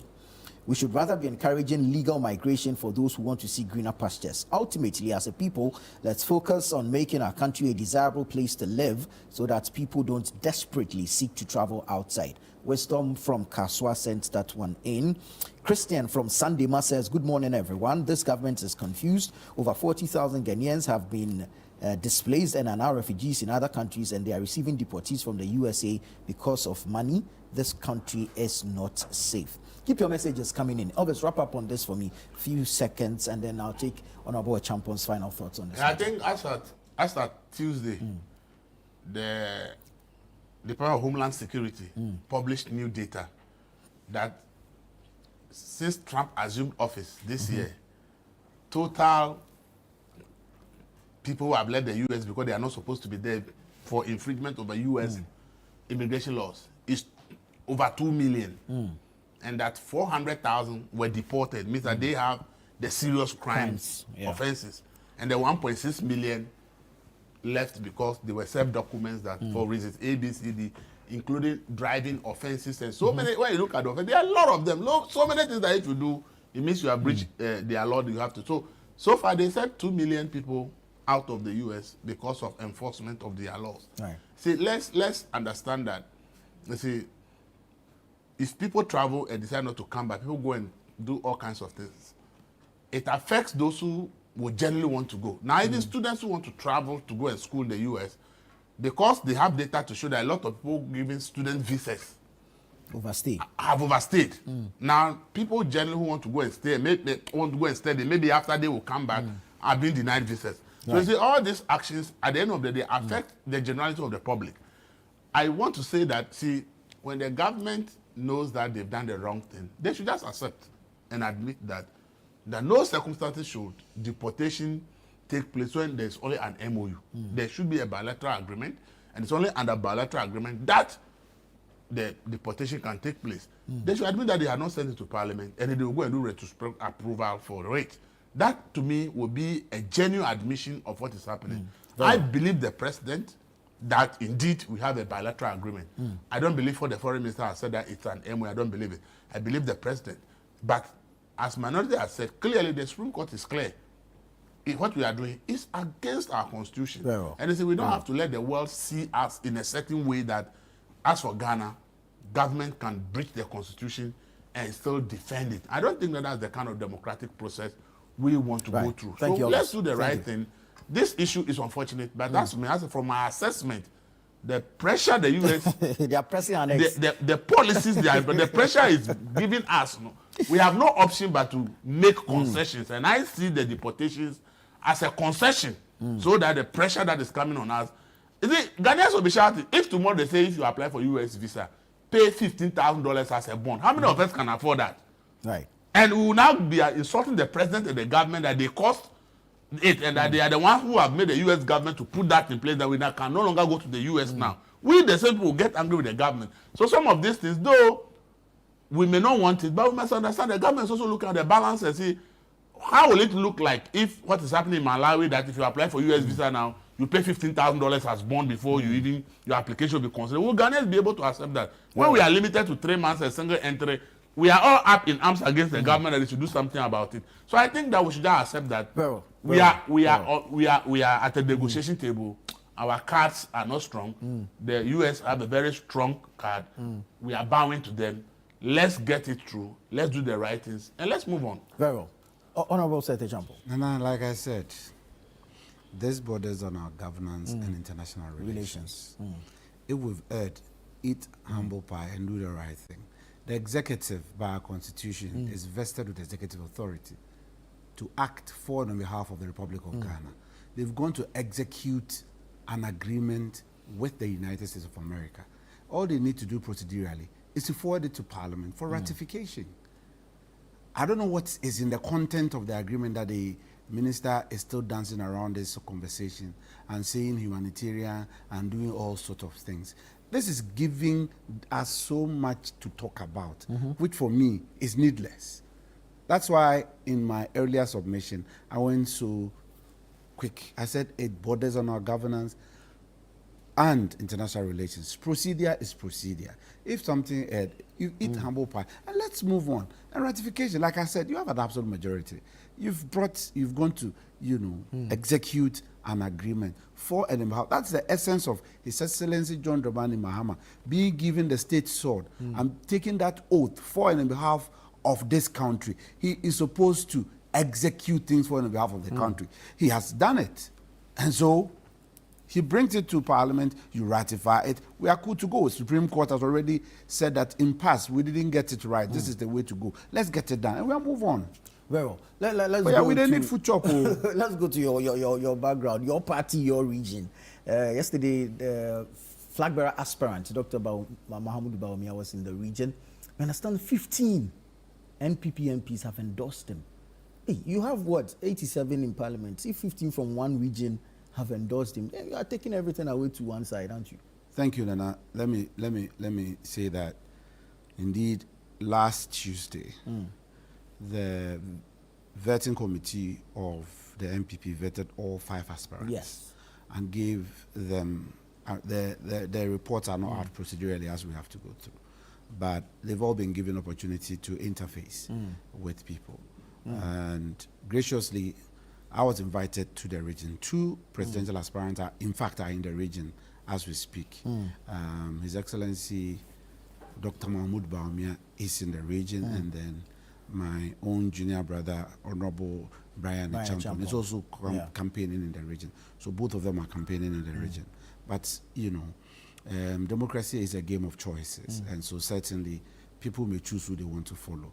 I am very careful in this conversation because it's an internal political conversation. And if you don't take care and slip, you destroy the political party.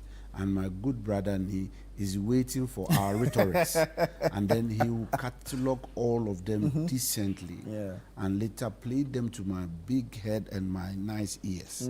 That this is what you were saying. It is not me saying it. and that is going to show up in 2028. So I'm very watchful and careful. And I do same, I admonish my colleagues in the political party that in this exercise, let us all hold to the advice of our National Council, to the leaders of our political party, that this is an internal matter. Let us make it nice. Like I said, the MPs are matured adults and they are members of our political party. To them, that is where they believe that their support must go to. It is their individual choices. I cannot speak for them and I cannot advise them. I don't even have that power to do so. So my best advice in this conversation Although is you cannot that- advise them.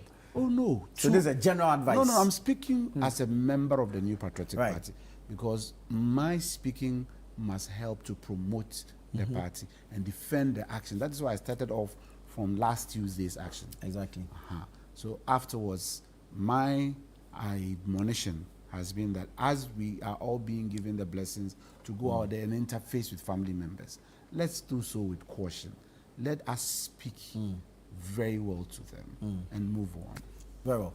Honorable Van der Poel, this issue of open endorsements, especially by members of parliament, is it healthy for our politics? Well, I don't think there's anything wrong with it. I remember very well we were in parliament together with Speaker Babin, but I came out and endorsed John Mahama. But we were still working together. I don't see anything wrong with it. We don't expect you can't expect everybody to support you, and you can't also expect everybody to work with you. My problem is that Brian Acheampong is from the Eastern region, and his fellow Eastern region MPs have come out clearly to declare their support for Bawumia. I want to see what sort of relationship will exist between him and those MPs from now on. It's a big problem. I think that if it were me, because it is Eastern region specific, I would have been careful on declaring openly for one candidate. It is not fear, it is just political maturity. Because I don't know how you could stay in parliament and relate with me when you have openly come out to tell me that you prefer somebody else to me. It's going to present a normal human problem between him and the rest. And knowing Brian Acheampong for who he is, Seth will testify. Sometimes he doesn't forgive. Yes. Why are you looking into my face? No, are you not having a conversation? Indeed, we are. Okay, no, I will not look at his face again. I'll be looking at you. Very well. Because you see, he has invited me. Between him and Right Honorable Speaker back when there were no issues. So why should there be issues between MPP members? Are they also not Ghanaians? Well, you see why I said I was careful. You see where he's dragging me to. Babin and I very mature politicians. So we are not mature politicians. No, Brian is now coming in. You know, he's a young man, and he has a very hot blood, and so sometimes his reaction to things are not. You've known him. I'm not. I have seen also about 3 of members of parliament from the Eastern region also being with Kennedy Acheampong when he went to file his nomination. So how many left? 5 out of the 23. He, Brian Acheampong himself, OPK, and then who again? I'm trying to. It will be a very good fight, and I just hope that they won't bruise themselves enough in order to have the energy to embark upon. Because I want to see, because I've seen that happen before within the party. Remember when Howard Kumsin and one other MP from the Central region declared their support for Bawumia? The reaction of Kennedy Acheampong. You understand? His reaction was very vehement. So sometimes, just for tranquility and just for you to have a harmonious relationship, you could support the person, but not make it public. In this situation, I can only assure Seth that as for us, I know that missiles have been thrown left and right. But Champon, as soon as this thing came up, has issued a statement, about a so-called sins. So all those things are things that we will be ready to listen to them, but I can assure them that we will also put them together and try and see. We'll press it down and let it flow over and give it back to them. There's no doubt about that. All those things people are saying. Educhum last time made a statement, asking somebody to apologize for his mistakes and not him, because he handled education very well. And I hope we can look at the issue of placement and see whether he handled education very well. So all of them. You see, the difficulty you have is when you are aspiring to this position and you have served in government before, whether you like it or not, the sins and the ills of the government is either you try to ostracize yourself from it, or you accept it as part of the collateral damage. But to be frank with you, I when I saw the video, I started thinking, hey, these people, I know some of them patronize his place a lot. They've been holding meetings and things in there. Some of them, according to him, he virtually financed their campaign to get them back to parliament. You understand? He gave them money, so he definitely will see it as a sense of betrayal. And I want to see how he will react to it. Very well. Obviously, briefly on these open declarations by members of parliament. I mean, I don't even have a problem with this issue. So, democracy is about making a choice. So, if you are really practicing democracy, whether within your party or outside the party, it's a choice you are going to make. So, even the party, people want to lead the party. Everybody has a free will to determine which of the candidates he or she prefers. And I don't think that this should be an issue in the first place, because why? Among the millions that support the NPP, 5 have come out and said they want to contest to become flag bearer. Within the party, everybody has the right to make a choice and said, I want this person, I want that person. It's their choice. And people should say, when we are in a democracy and we are creating a place, people should not have the free will to express their desires, their wishes, what they want. I wonder whether we really understand what we mean by the democracy. So I think that everybody, whether it's an MP, whether it's whatever, as long as the person is not a national executive, where I find problem is when maybe national executive or regional executive, or see, because for them, they are working in totality for the party, and they have to run the party as a machinery.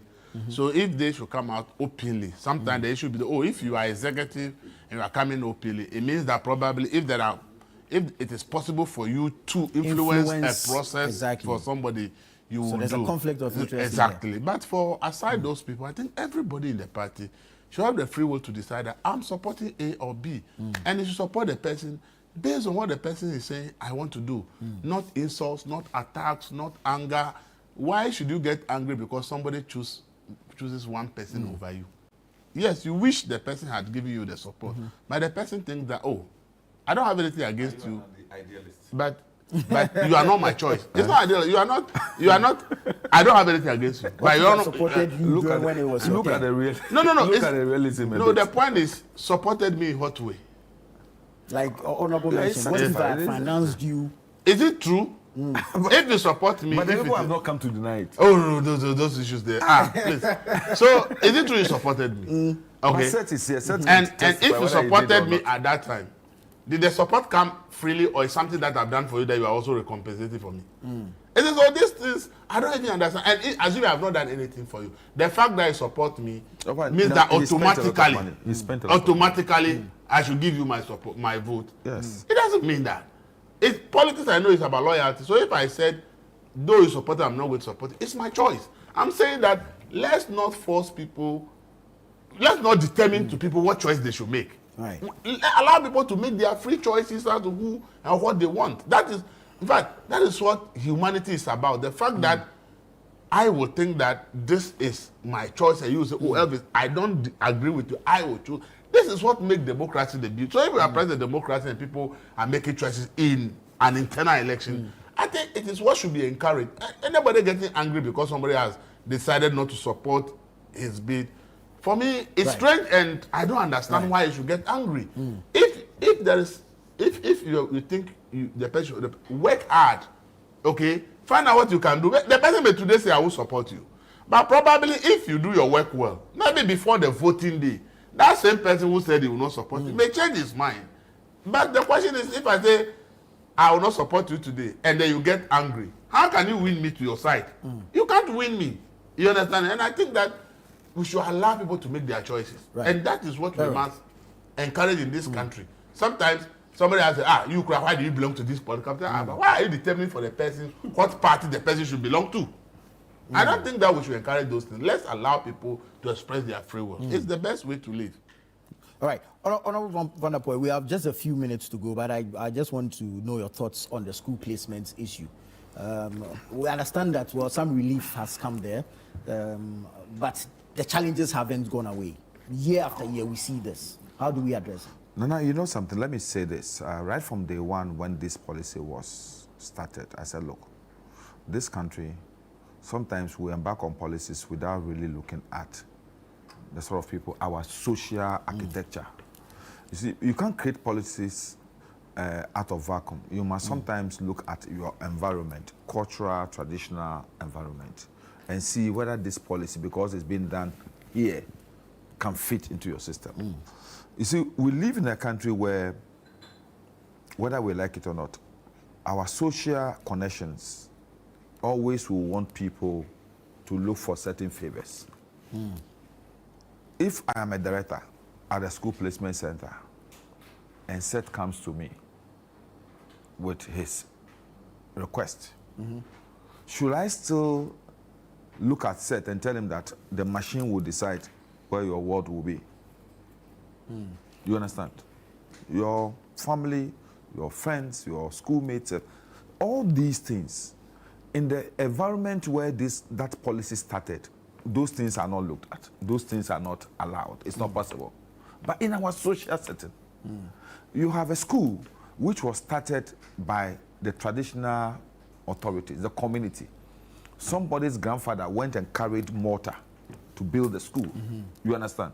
Let me tell you, 70% of all the schools we have in this country were actually initiated by communities, people, churches. You understand? So they have a relationship with the school.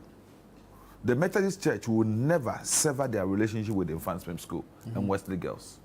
Are you saying that if the president of the Methodist Church son wants Infant Swim School, you say because computer placement, so you won't consider?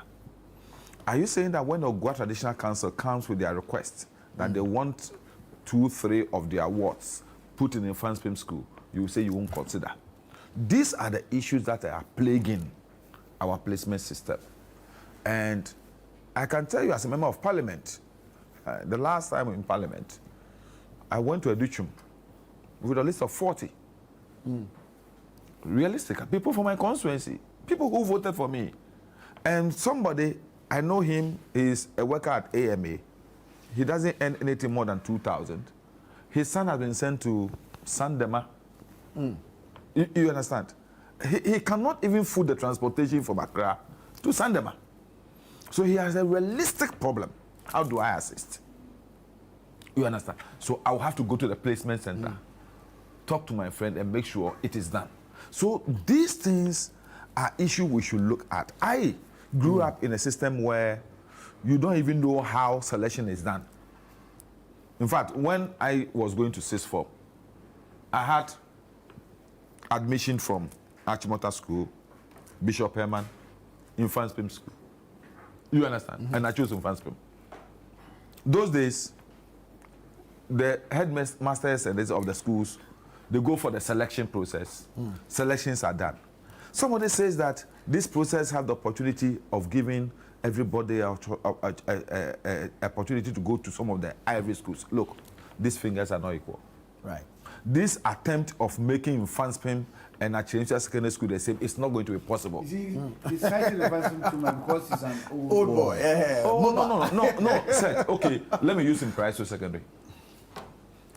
You can never make Impriso Secondary and Opokuwari the same. You understand? It is never anywhere in the world, tell me, where all institutions, all schools are the same. With the principle, I agree. Just that the instance was overly played. That's why I just So I'm saying that, look, if we want Impriso Secondary School to get to a level of Accra Academy, what we should do is that all of us... I didn't go to Impriso Secondary School. No, I'm just using as an example because you were MP in Impriso. No, Impriso School is high. I know. We have produced a CDSO. Oh, I want you to know. I agree with you. Thank you. We have produced a president. Even the current chief of staff of your government went to Impriso Secondary School. We have produced a Secretary General of the United Nations before. No, I'm not contesting. I'm a St. Peter's boy, so I'm not contesting. Let me say, for example, if you want, let me say, a Betifi Presby. Why do you? Abitifi is a Presbyterian school. Big mind, I'm a Presbyterian. To be the same as St. Peter's. to be the same as St. Peter's, what you need to do is to improve. All my cousins went to upset, so be careful. What you have to do, okay, let me use Odogono Secondary School. You want small school. You want Odogono to be the same as Accra Academy. What you have to do is to improve upon the facilities in Odogono. But not changing the community, the character and the architecture of the students who get admission there. Because the difficulty you have. Why don't you want to see Achimota? Is it because it's older than your school? I've seen a situation whereby some students are brought in here because he's a politician. Yeah. He wants his son also to go to this school. So the child is brought. And you know what happened? The environment rather make the child become so timid because he comes to meet children the odd one out. Yes. Yeah. And it takes him a lot of time and period to be able to integrate. Honorable, and those things are very good. We'll have to leave it here. I made this concession for you because you mentioned the placement issue. That's why I made. Yes, because our time was not going to allow us to go around the table on this matter. I don't have a worry about all. But gentlemen, please forgive me. At least my joy is that they've accepted the placement system, that it's a way forward. The way forward we are going. That's all I'm asking. It's fought with too many problems. Unfortunately. No, but maybe we have to take a second look. As he said, in the past, one student can get admission to 5 schools. Yeah. And they chooses which one to go to. Can the placement also do same for children? Because restricting the child to only one school always becomes a problem. And I think that everywhere in the world, the most important that the person has a good grade, he gets a lot of schools. Thank you so much. Thank you so much. Maybe we have to understand that. This has been the News Review segment on Breakfast Daily. I am Nana Tufo Boateng. Stay with us. The show continues after this.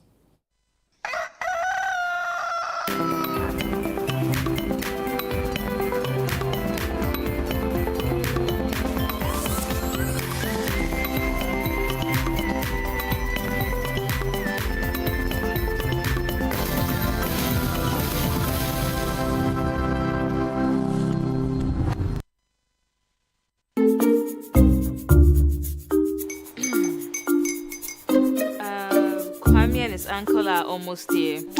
Wait a minute. This one too, your friend Kwame. Wait, Kwame. As in the same Kwame again? Yes, Mommy. I'm the second coming. Into all this tension just to reintroduce that broke boy from Kaswa. Why would you deceive the family like this again? Now I understand the whole delay. Trotro from Kaswa. Why wouldn't he be late? Or be late, of course.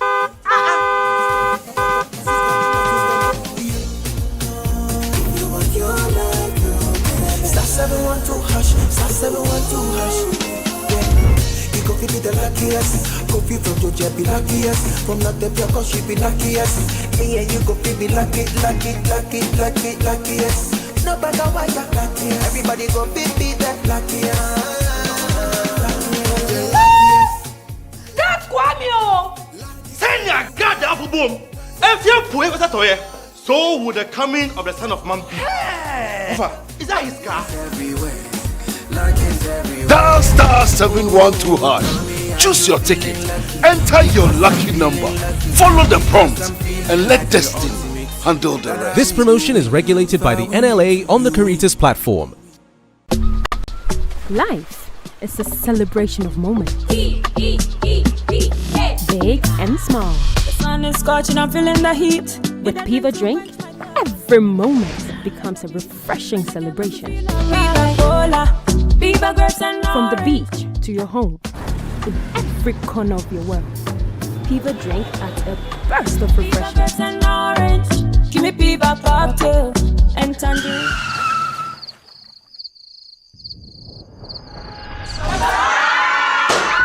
Celebrate every moment with Piva Drink. Refreshment for every occasion. Piva Drink, a taste you will love. P for Piva.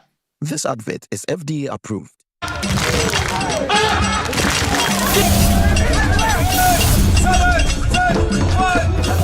The City Business Olympics is back!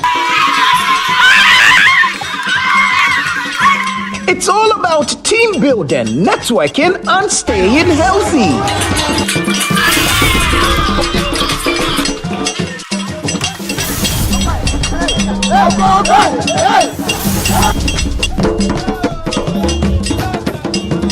Which game will your company participate in this year? Is it 7-a-side football, volleyball, swimming, basketball, or sack race? Rally your teammates and get ready for action. Date, Saturday, September 27, 2025. Time, 8 a.m. Venue, Eden Heights Sports Complex. Call 0558-973-973 to register your company today. Let's keep fit, grow connections, and enjoy a day full of energy and excitement.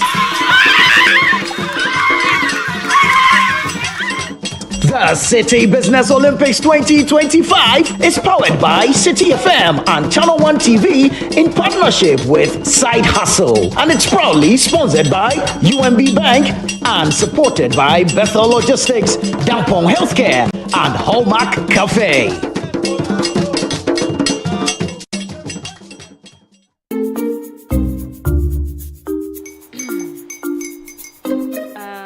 Kwame and his uncle are almost here.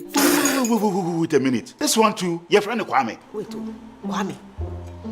As in the same Kwame again? Yes, mommy. I'm the second coming. Into all this tension just to reintroduce that broke boy from Kaswa. Why would you deceive the family like this again? Now I understand the whole delay. Trotro from Kaswati. Why wouldn't he be late? Or be late? Of course.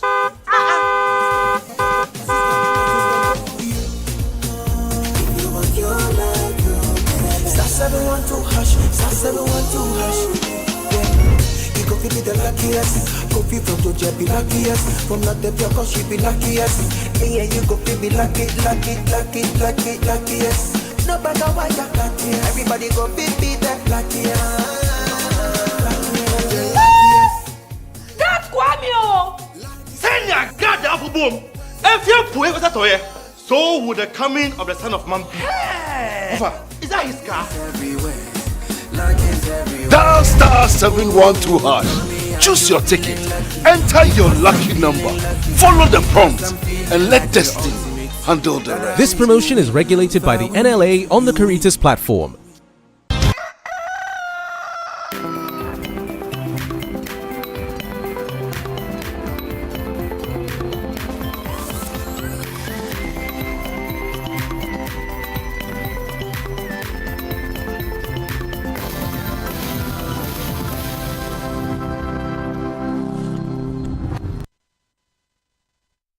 Hello guys, it's still Breakfast Daily right here on Channel One TV, and you are welcome.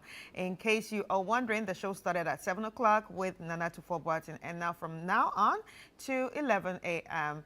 Philip and I are going to be taking you on a jolly cruise of entertainment, information, and everything that will make up a great morning show, and I hope you are ready for it. Remember that the show is very interactive, so feel free to send in those messages. It could be questions, it could be contributions to the show, it could be questions to any of the guests that we might just be interviewing. So yeah, the lines are open for you to send in those messages, and we will get to read them on the show. And of course, we have a lot of interviews on the show today, so you'd want to stay with us to enjoy all these interviews. I'm sure you are preparing yourself for the City Business Olympics, which is this Saturday, just a day or two from today. And I don't know whether to tell you that it's sold out or not, because this morning I heard Summons on radio saying that if you are now thinking of joining, that it's too late. Maybe on the show, if you have the person coming from the programs department,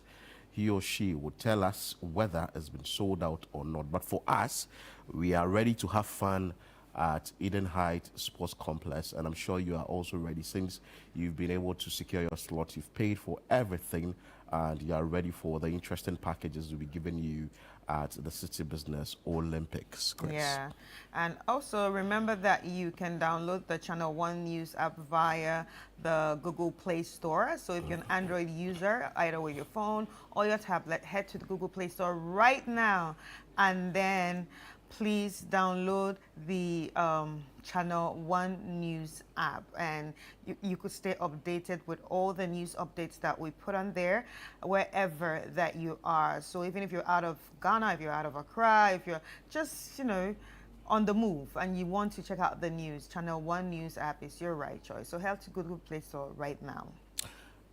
Let's move straight to the trends, but let's remind you that the City Business Olympics is powered by 69.7.3 FM and Channel One TV in partnership with Side Hustle. We'll be having conversations with them today on the set, and it's proudly sponsored by UMB Bank and Eden High Sports Complex, and supported by Bethel Logistics, Dampon Healthcare, and Hallmark Cafe. All right. So let's get straight to the trends. What's trending, Philip? Yesterday, the Ghana Police Service made an arrest.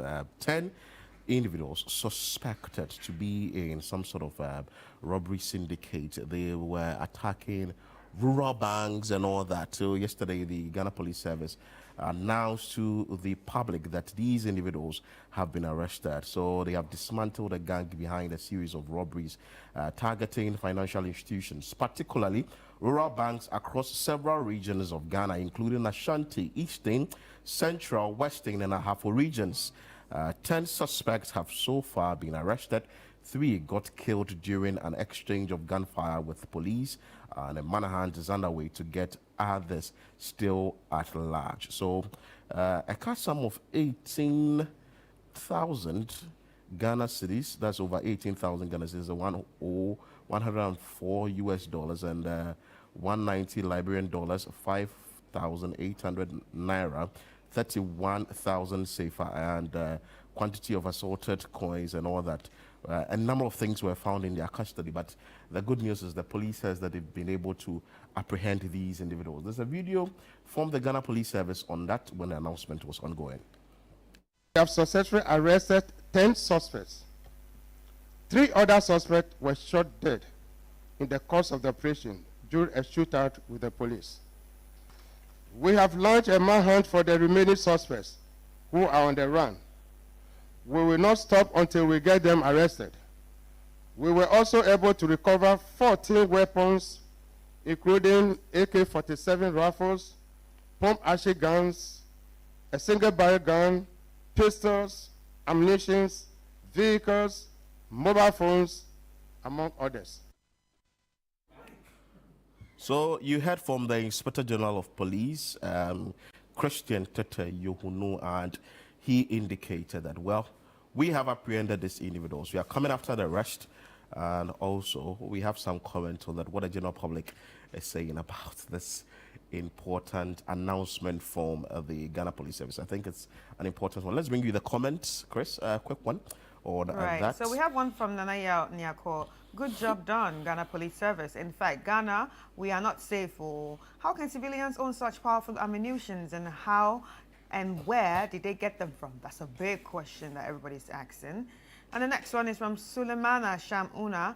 When JM said they can use IP addresses to trace individuals, this is exactly what he meant. Thank you, Ghana Police Service, for your dedicated service to our motherland, Ghana.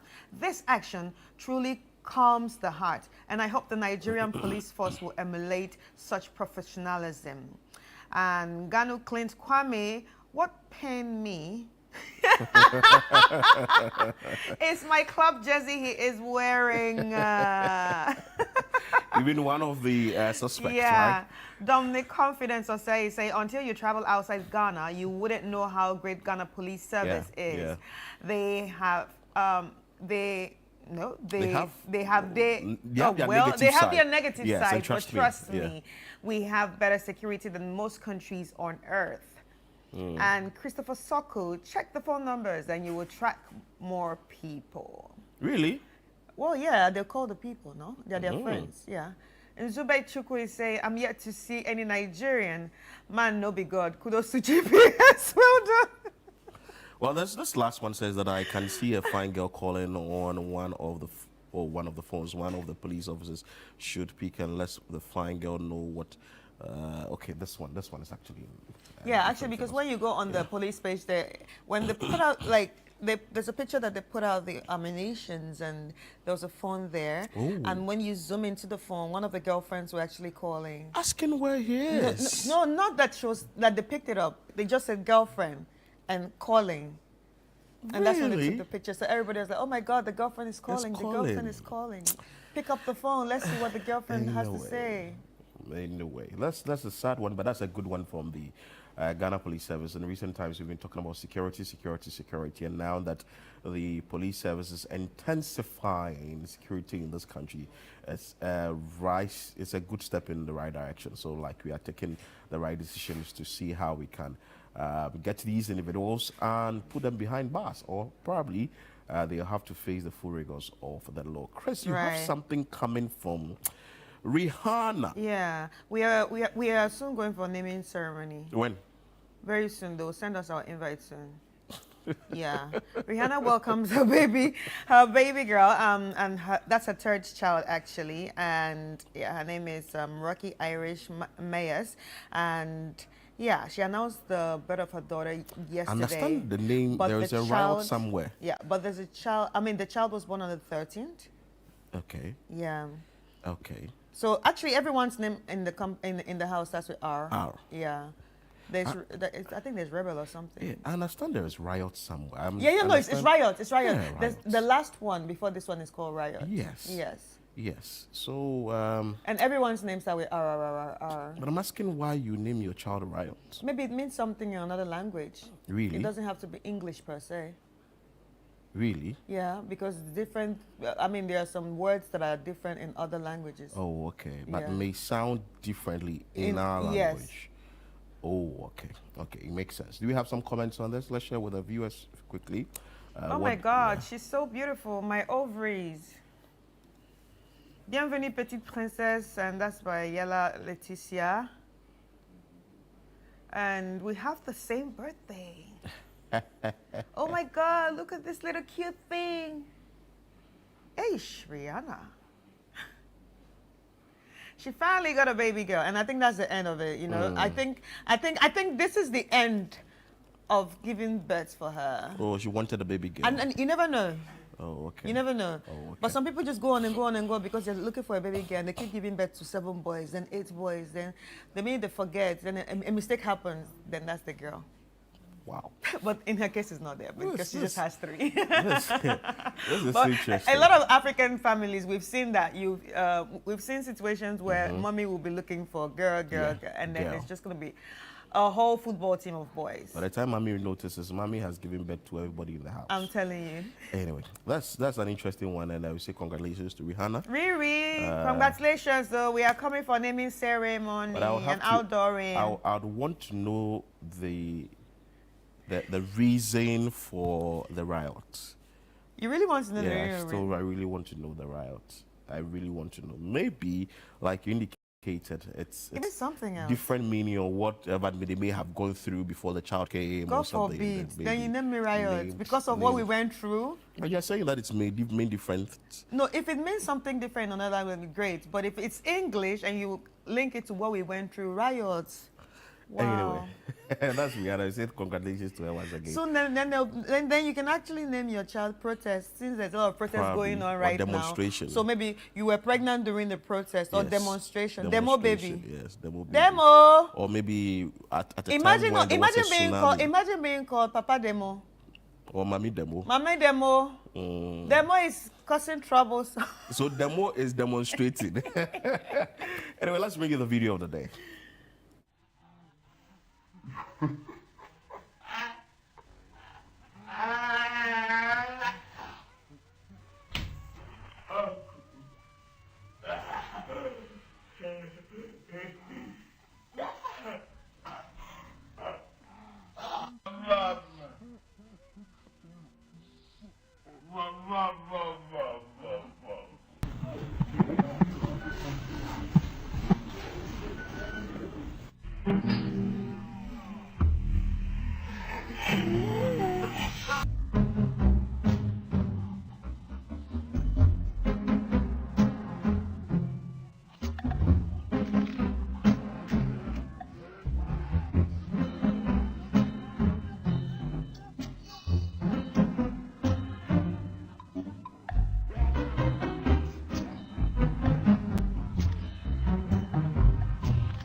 Oh my God, my ovaries. They come in interesting. I want to have babies.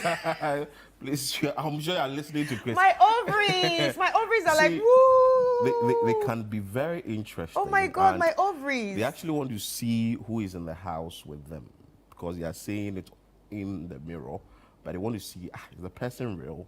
But if they want to trouble you, you know, like, you know what we were saying yesterday? If you have kids, especially like toddlers at this age, and the minute, okay, it's going to sound ironic. The minute you hear silence. Yes, they are destroying something. The minute you hear silence, your heart's like, oh my God, where's this child? Something is really Something happening. Something is going on. Somewhere. Yeah. So interesting one, just to cute put one. smiles on your face and as we start the show. But you know, the City Business Olympics is just on Saturday, and Side Hustle is part of the organization and everything. So let's bring you this message from Side Hustle after we would have conversations with them, how they are preparing for the big day on Saturday.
This year's CBO is going to be the greatest ever in the history of CBOs for one reason. One, because Side Hustle, we are partners. We are definitely going to win. First of all, the CEO challenge, that's done. Forget it. It's ours. Chess, we have it. What else? Football, our team is organic. We're about to really make an impact. And anybody in front of us, we're definitely going to challenge. But more importantly, we're there to have fun, mingle, meet new people, make friends, because at the end of the day, it's really about the collaborative spirit of Ghanaian companies. Our star football player, if you imagine Messi and mixing him with Ronaldo, there's a player that we call Pajo Edward. Mr. Arnaud, for those of you, you have to show respect. He's going to be the fulcrum of our attack. And I mean, I'm actually worried that if you have some top officials coming there, they might try and steal him for the Black Stars. So I don't want to say too much, but Mr. Arnaud will be there. Even if we are not in the finals, I know that the final game that we play would be the game of the tournament.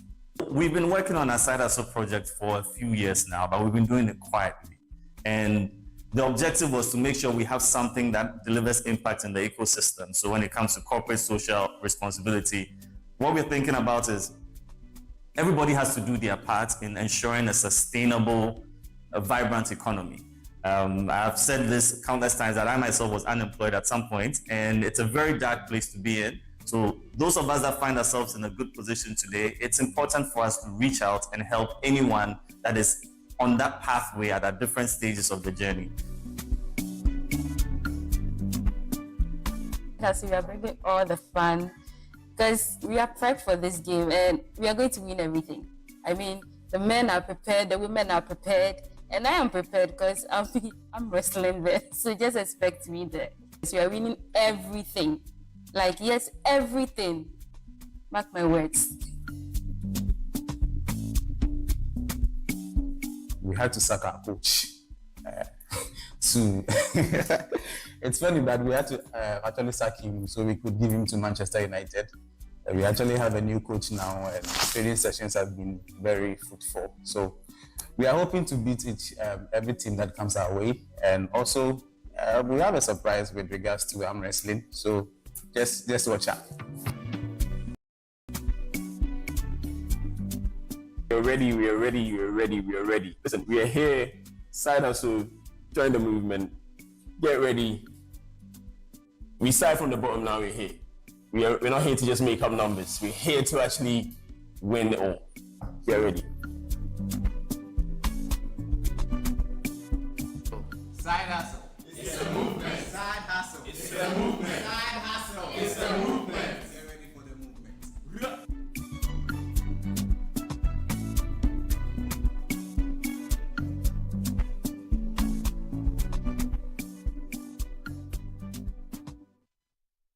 So you saw their Side Hustle, their pump for action.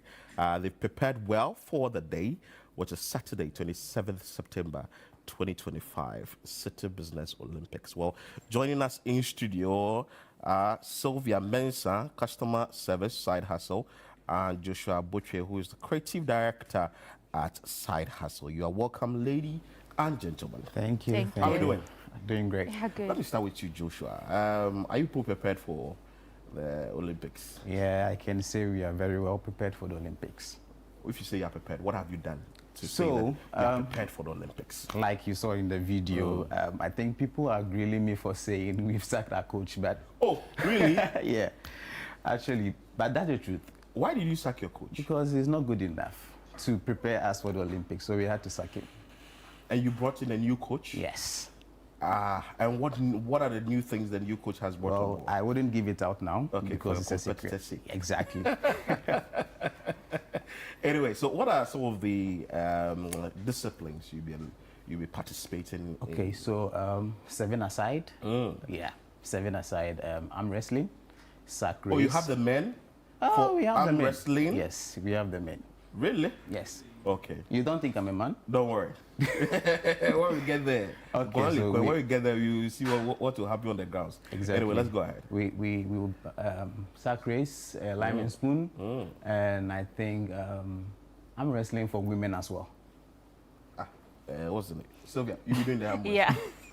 Beautiful. So what decision or what went into the decisions for Side Hustle to say that, hey, we want to be part of this entire event. We want to be partners for this event. Okay, so Side Hustle, we just want to let people know that we are not just about just business. We want people to see the fun side of Side Hustle. Okay. That is why we are here to participate in all these games, to have fun and socialize with other people, basically. Yeah. Good. But one will ask, what is Side Hustle really into? What do you do? Okay, so Side Hustle basically, we would say is a pathway to self-employment. So we help entrepreneurs, we help students, and we help people who plan to be entrepreneurs. So all you do is get on our app, our web app, that is www.sidehustle.com, SYDEHASSLE.com. You register courses. You also access our services and also recommend our services to other people. Beautiful. So on Side Hustle, basically you learn and you earn. Wow. Yes. Interesting. Joshua, let's understand this. If you say the services and other things you do at Side Hustle, let's get details of that. Okay. What exactly are the services that you render? So Side Hustle is a project by EK Brand Consult, which is a branding and marketing company. So what we do is branding, marketing, and consulting. So all these services are what we offer in the Side Hustle project. So if you have anyone in need of these services, you can refer the services to them and gain commission on the services that we do. Wow, beautiful. And again, since you are partnering with Channel One TV and also City FM for the City Business Olympics, how does this tie into your, say, your mission, your vision, and all the strategies you'll be having at Side Hustle? Okay, so just as I said, we help entrepreneurs and we help businesses as well. So if there are people who are employed but also has side businesses, yeah. And we also, I mean, students will be there since we are there to play games. Students will be there, entrepreneurs will be there. People would like to know about us. And also, it's not just businesses and entrepreneurs. We also help organizations. If you want Side Hustle to come to maybe your church, you have small organizations that you want us to come and talk to you about entrepreneurship, any other thing, that is the reason we are there at Side Hustle. Wow. Yeah. How many people have you enrolled or are on your, say, your platform and all that? Oh, we have a lot. I can't mention the number now, but currently, during the This is Ghana, we went to Seoul about getting about 10 entrepreneurs, where we are going to take on a 12-week mentoring and consultation. And we had a class with them, I think, last week. So we are preparing on that. And through this, we are going to give you free brand guidelines, free e-commerce websites. And if you have a logo that you want us to tweak, or maybe you want a new logo, we can do that. So basically, that's what Side Hustle is. But Joshua, you know, as you are talking about entrepreneurs, you're talking about the businesses and all that, someone may be thinking, is it, let me put it this way, the pecheche business? Say you are into boutique, you are into the flashy stuff and all that, but do you come to the lowest person in the society, say maybe the cocoa seller or the rice seller or say the Indomie seller? Do you do all that for people like that? Yes. Side Hustle is not for the pecheche business actually, so it's for everyone. Anyone who intends to do business, we don't limit it to the pecheche business, as you say. Any business at all you want to do, you can come to us for advice on that. Wow, beautiful. Do you have any package for the corporate organizations that you'll be meeting at City Business Olympics on Saturday? I'm sure that once you are partnering, we should have something somewhere for us. I mean, they should come to our booth. They'll get to know. They'll get to know? Yeah, it's a surprise. Yeah. Okay. Let me come to you, Joshua, again. With the preparation for the Olympics, what will you tell the other companies? Because we know that, Charlie's GCB, for instance, GCB, they've been killing everywhere. We know UMB, they've also threatened, sort of, they've put it out there. We are coming to murder the people, come to take the trophies and all that. How many trophies are you saying that you are taking? People are watching. Okay, so I wouldn't say we are taking a number of trophies, but I would say, did you watch the just ended Club World Cup? Did I watch what? The just ended Club World Cup. Yes. Okay, Chelsea were the underdogs. Chelsea. Just expect something like that. So you're saying that you are the underdog. Exactly. Exactly. So we should expect that you do some magic and all that. Anyway, your final words? Okay, so all I would say, people should come to the Business Olympics, visit our booth, have fun, because that's what Side Hustle is about. If you have any questions, just come to our booth. And Side Hustle is a movement. You can join the movement. Hey, it's a movement? Yes, it's a What's movement. the name of the movement? It's a movement. Anyway, Joshua, any final thing from you? So if you want to get in touch with us, I would give our CEO's number out, so you can actually WhatsApp him. The number is 055-818-2017. I'll take it again. 055-818-2017, and that's WhatsApp only. Wow. So Side Hustle is prepared, and they are saying that they are the underdogs and expect a lot from them. And also, when you get to that is Eden High Sports Complex, make sure that you visit their booth or wherever they are stationed. They have a package for you as a corporate organization or whoever you are getting into a business, and if you need all the coaching and all that, they are in there for you. Thank you so much, Sylvia. Thank you so much, Joshua. We are grateful for joining us. But Side Hustle, aside them, the City FM Channel 1 TV, this program is powered by City FM and Channel 1 TV in partnership with Side Hustle, and it's proudly sponsored by UNB Bank and Eden Heights Sports Complex and supported by Bethel Logistics, Dampon Healthcare, and Hallmark Cafe. Thank you so much for joining us in studio. Let's bring you this interesting one in studio. Java Mills is in studio to serenade us so that we'll move to the next one. Enjoy Java Mills. We'll be back after her performance.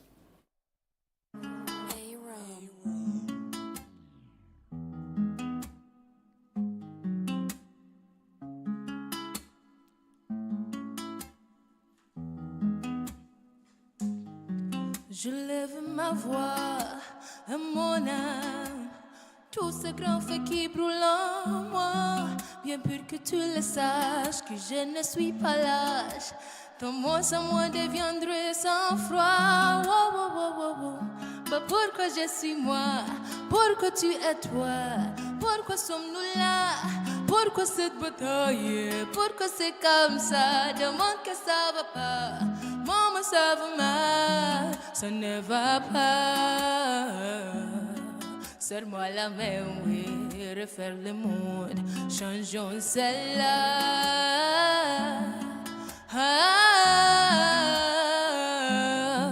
Ça ne va pas.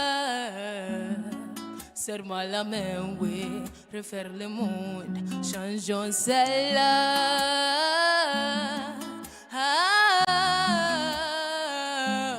Prends pas du plaisir à voir les larmes d'autrui. Redonne-lui sa vie, oh, redonne-lui sourire. Apprécie la vie, soleil qui louit, l'esprit qui veut vivre. Prenez-moi, respirons. Le délire, ça suffit, oui, ça suffit. Oh, oh, eh. Bah, pourquoi je suis moi? Pourquoi tu es toi? Pourquoi sommes-nous là? Pourquoi cette bataille? Pourquoi c'est comme ça? Dans mon cœur ça va pas. Maman ça va mal. Ça ne va pas. Serre-moi la main, oui. Refaire le monde. Changeons celle-là.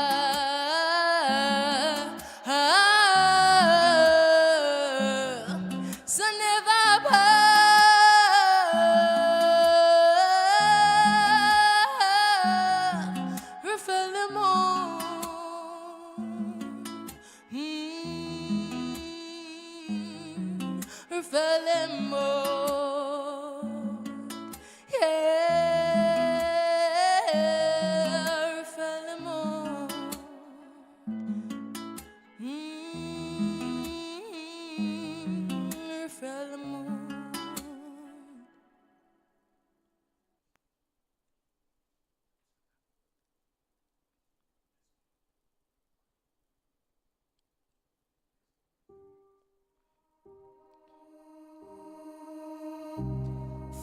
Chapter in my life came in with a lot of smiles.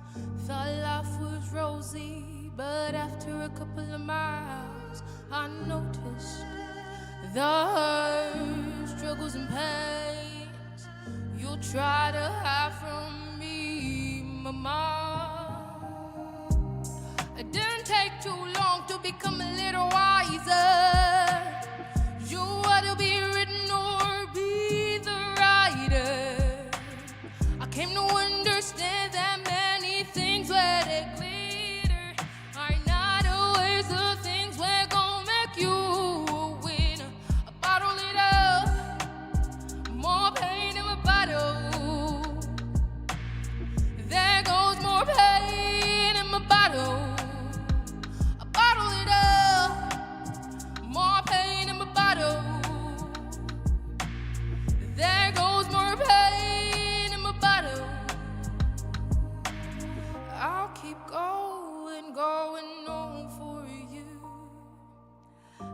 be running on for you. I'll be singing on for you.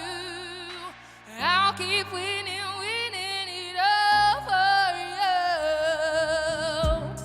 'Cause I know in my soul and my body, from the skies you were watching over me. I'll keep praying to be worthy, holding on to faith and hope, breaking up the pain, breaking up the struggles, holding up the battles, looking like I'm insane. I'm insane. I'm insane. A bottle it up, more pain in my bottle. There goes more pain in my bottle. I bottle it up, more pain in my bottle. There goes more pain in my bottle. Should I let it out? Should I break it all up?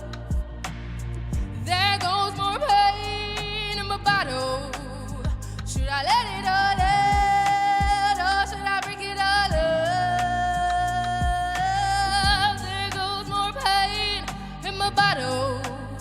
Should I let it out?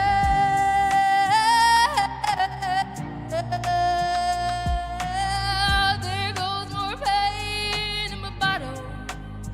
Should I let it out? Should I break it all?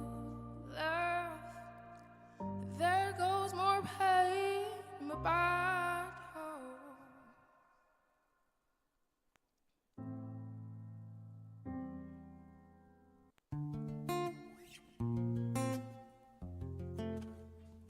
I was once at the bottom, now I'm here. Was down in the mud when no one cared. Had to fight or I had to face my fears. Wipe my face and forget my tears. I know come from a family way ghetto. I know come from a party with the best. I just wanna make it quick out of stress though. Oh joy, your girl is in distress. Bless my soul, bless my hustle, bless my game, bless my fame. A glass of lemonade, life served me lemons. I squeezed it and turned it into juice. A glass of lemonade, a little ginger, some sugar with ice. I mixed it twice. A glass of lemonade, this is what I made with my life. A glass of lemonade, this is what I made with my life. A glass of lemonade, glass of lemonade, glass of lemonade.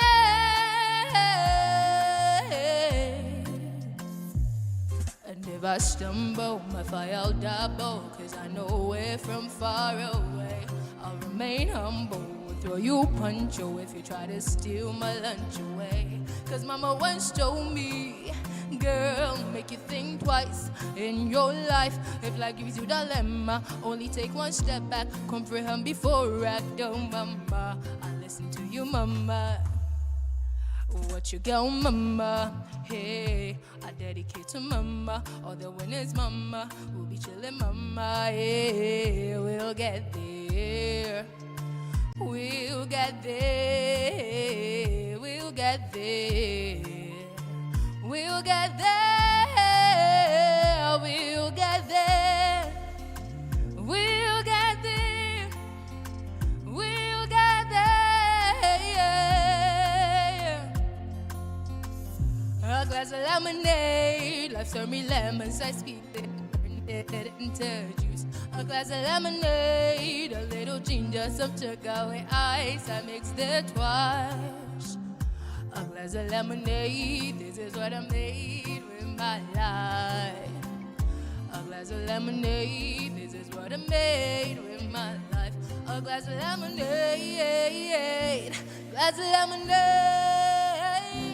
glass of lemonade. A glass of lemonade, a glass of lemonade.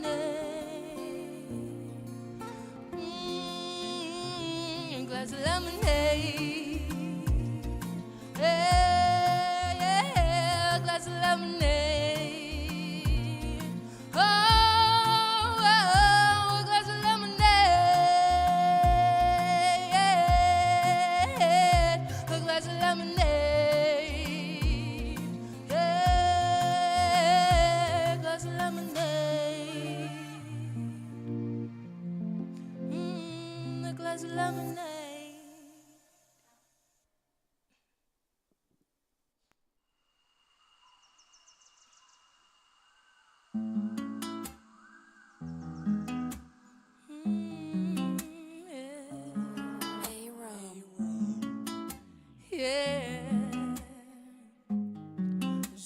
élève ma voix, mon âme. Tout ce grand feu qui brûle en moi, bien pur que tu le saches, que je ne suis pas lâche. Ton mot sans moi deviendrait sans froid. Oh, oh, oh, oh, oh. Bah, pourquoi je suis moi? Pourquoi tu es toi? Pourquoi sommes-nous là? Pourquoi cette bataille? Pourquoi c'est comme ça? De mon que ça va pas. Maman, ça va mal. Ça ne va pas. Serre-moi la main, oui. Refaire le monde. Changeons celle-là.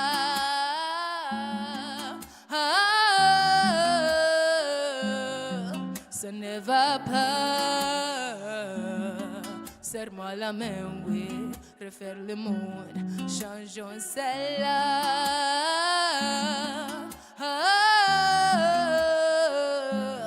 Prends pas du plaisir à avoir les larmes d'autrui. Redonne-lui sa vie, oh, redonne-lui sourire. Apprécie la vie, il soleil qui louit, l'esprit qui veut vivre. Prenons, respirons. Le délire, ça suffit, oui, ça suffit. Oh, oh, hey. Mais pourquoi je suis moi? Pourquoi tu es toi? Pourquoi sommes-nous là? Pourquoi cette bataille? Pourquoi c'est comme ça? De mon que ça va pas. Maman, ça va mal. Ça ne va pas. Serre-moi la main, oui. Refaire le monde. Changeons celle-là.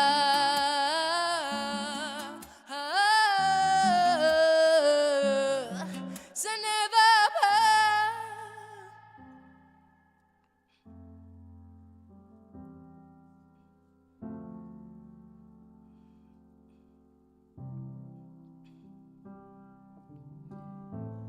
Everybody loves the things you do, from the way you walk to the way you move. And everybody here is watching you, 'cause you feel like home. You're like a dream come true. But if by chance you're here alone, can I have a moment before I go? 'Cause I've been by myself all night long, hoping you're someone I used to know. You look like a movie, you sound like a song. My God, this reminds me of where we were young. Let me photograph you with this light, in case it is the last time that we might be exactly like we were before we realized we were sad of getting old and made us restless. It was just like a movie, it was just like a song. I was so scared to face my fears, 'cause nobody told me that you'd be here. And I swear you moved overseas. That's what you said when you left me. You still look like a movie, you still sound like a song. My God, this reminds me of where we were young. Let me photograph you in this light, in case it is the last time that we might be exactly like we were before we realized we were sad of getting old and made us restless. It was just like a movie, it was just like a song. When we were young, when we were young, when we were young, when we were young, it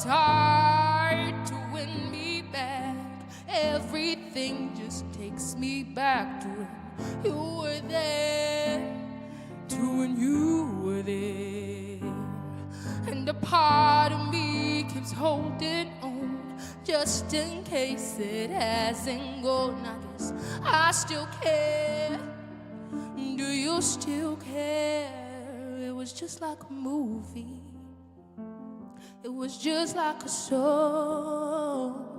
My God, this reminds me of where we were young.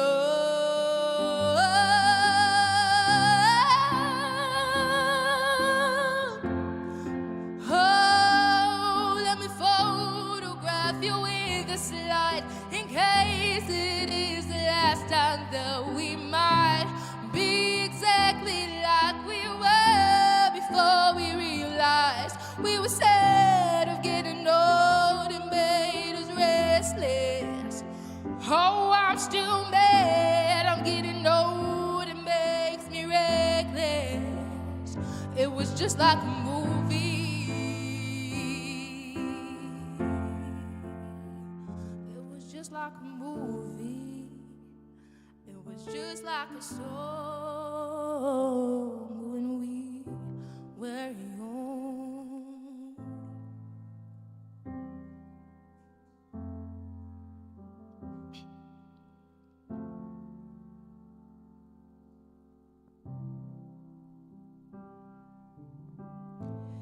Everybody loves the things you do.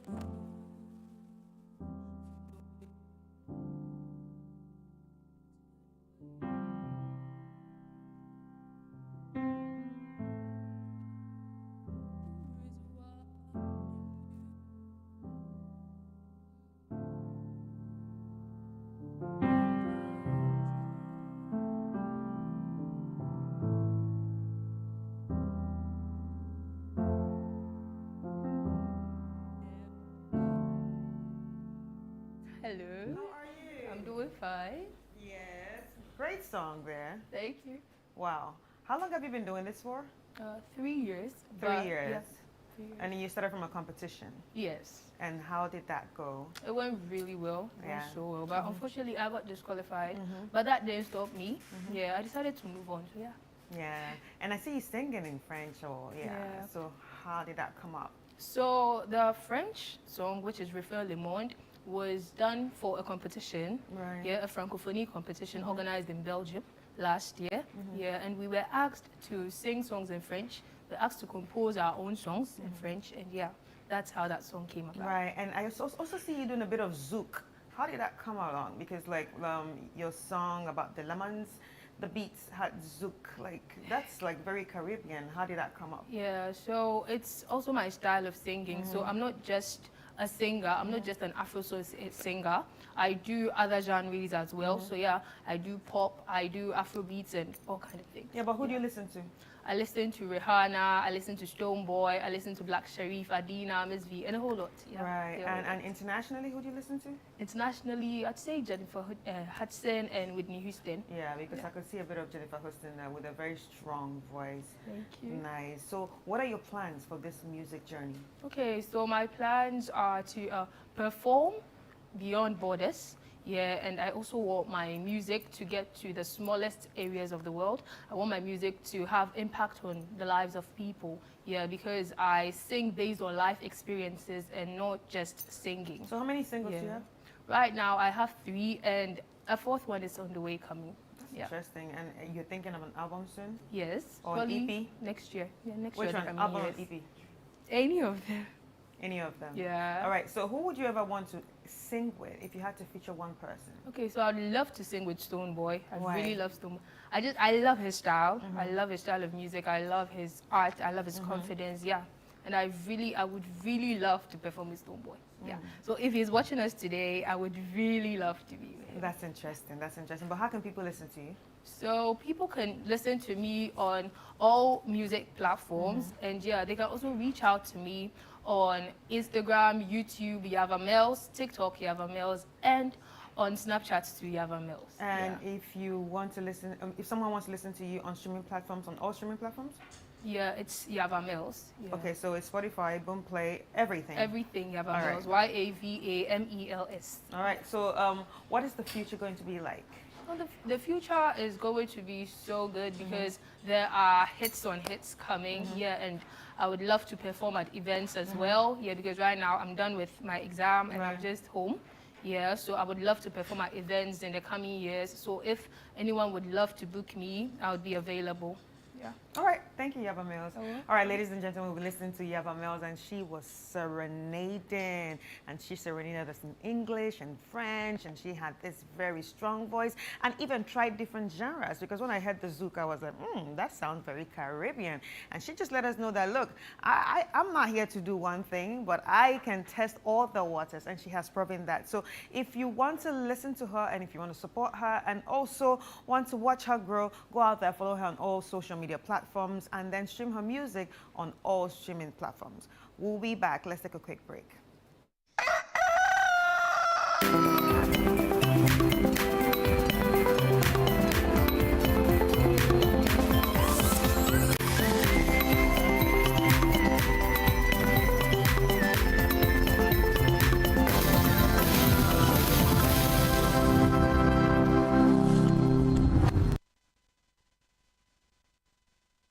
Kweku. Where you go so? Chale, I am going to Ghana for Festac Festival 2025. Africans are ready. Welcome to Africa Show. Africans are ready. From the 21st to the 27th of September 2025, the world will gather under one sky celebrating what unites us. Our culture, our heritage, our pride. Welcome to Festac Africa Festival 2025, a 7-day explosion of colors, rhythm, fashion.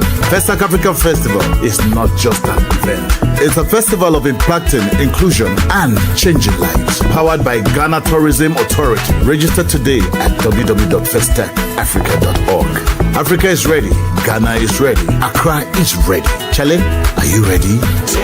Festac Africa Festival Renaissance 2025. Ghana. Be there. Akwaba.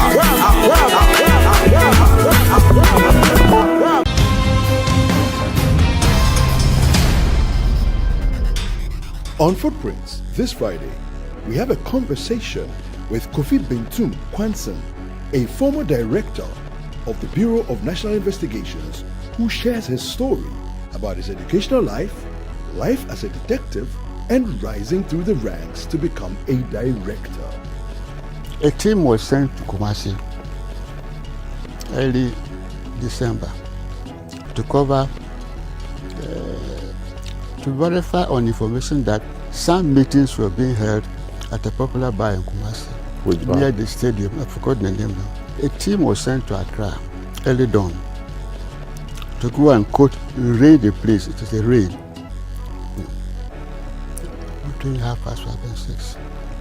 While they were there, an army officer came and got visibly upset about the search. And I'm quoting, yes, very soon all this nonsense will stop, unquote. A strange cable was intercepted. Addressed to somebody that, quote, second roasted, there was likely to be a security incident. We didn't know about the coup. 6 o'clock, this is Canal Champo. One professor saw my head at Champon. He nearly collapsed. So, Kofi, we told them. Footprints airs every Friday at 7 p.m. with a repeat on Sunday at 5:30 p.m. only on Channel 1 TV. Let's get into the world of sports like never before. You know how we do it on Fridays. Join us every Friday at 7 p.m. on 97.3 City FM for Sports Panorama, your ultimate destination for all things sports. One of the biggest scandals in this country's history. You can't spend $250 million USD and come out with that. Blasters everything. Otto Adwe ebo motain. From the thrill of association football to the excitement of basketball, tennis, athletics, and even emerging sports, we cover it all. Whether it's the Premier League or the latest NBA showdown, we bring you the stories behind the stars. Getting an opportunity to become a national team coach, he should understand the politics around football. And don't miss the prayer of the rabbi. Joe was Zebaut. How Zebaut there? Zebaut won Chaboke Walako. We're not just about the games, we're about the community. If you are going to be given this kind of treatment, then you need to be that guy. When I look at him play, he is not it. Or when it's time for Don't Call Me. Join the conversation as we connect with fans across the country and beyond. Want the latest updates? Send us your thoughts and we'll feature your comments live on air. And remember, we like to hear your predictions for matches and your thoughts in general. Think you know who's going to win? Let us know. Big shout outs to my YouTube people. Tune in every Friday at 7 p.m. only on 97.3 City FM. Sports Panorama, where sports come alive. Minke man bi moni nyo Kofi Adam no mai kami. Matwale. Man ke la ke no ya ne. Meneke. Fe mo sha ko ba club fe ke DJ. Ni wo hia ka wo shi. Ye Yesu gba mi. Amen. Sports Panorama, your weekly sports fix. Don't miss out on the action. Sports Panorama. Catch the excitement every Friday.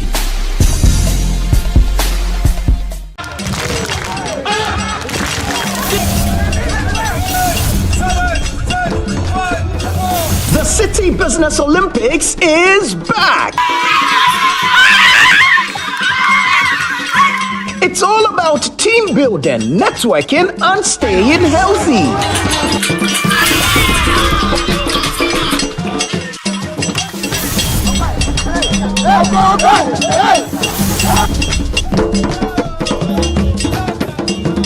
Which game will your company participate in this year? Is it 7-a-side football, volleyball, swimming, basketball, or sack race? Rally your teammates and get ready for action. Date, Saturday, September 27, 2025. Time, 8 a.m. Venue, Eden Heights Sports Complex. Call 0558-973-973 to register your company today. Let's keep fit, grow connections, and enjoy a day full of energy and excitement.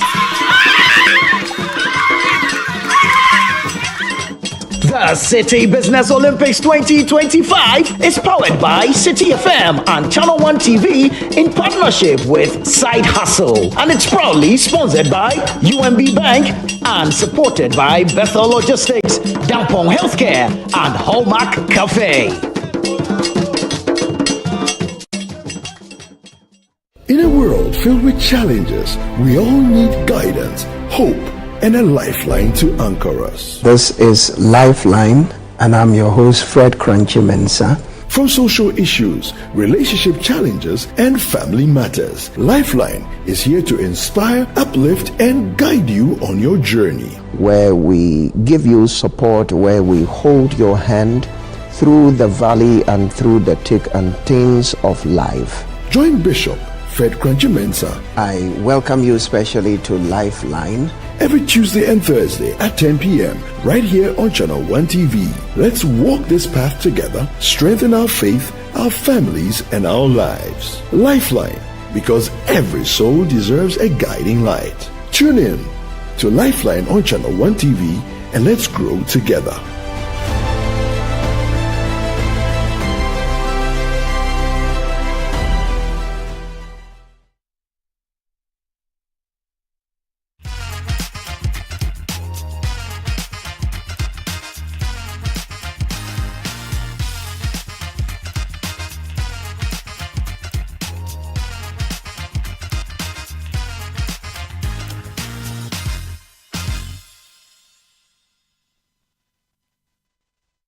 Hello everyone, it's Doctor in the house and you are welcome. And like we always say, this is that show that gives you the opportunity to learn something new when it comes to your health. And it's also the consultation before the main consultation, because there's always a doctor in the house that's going to be taking a particular topic and break it down for us. But now, obviously, last week we actually started with the questions and answers, where we opened the phone lines to each and every one of you to call in or even send in your messages via WhatsApp and ask the doctor any question concerning whatever we'll be discussing.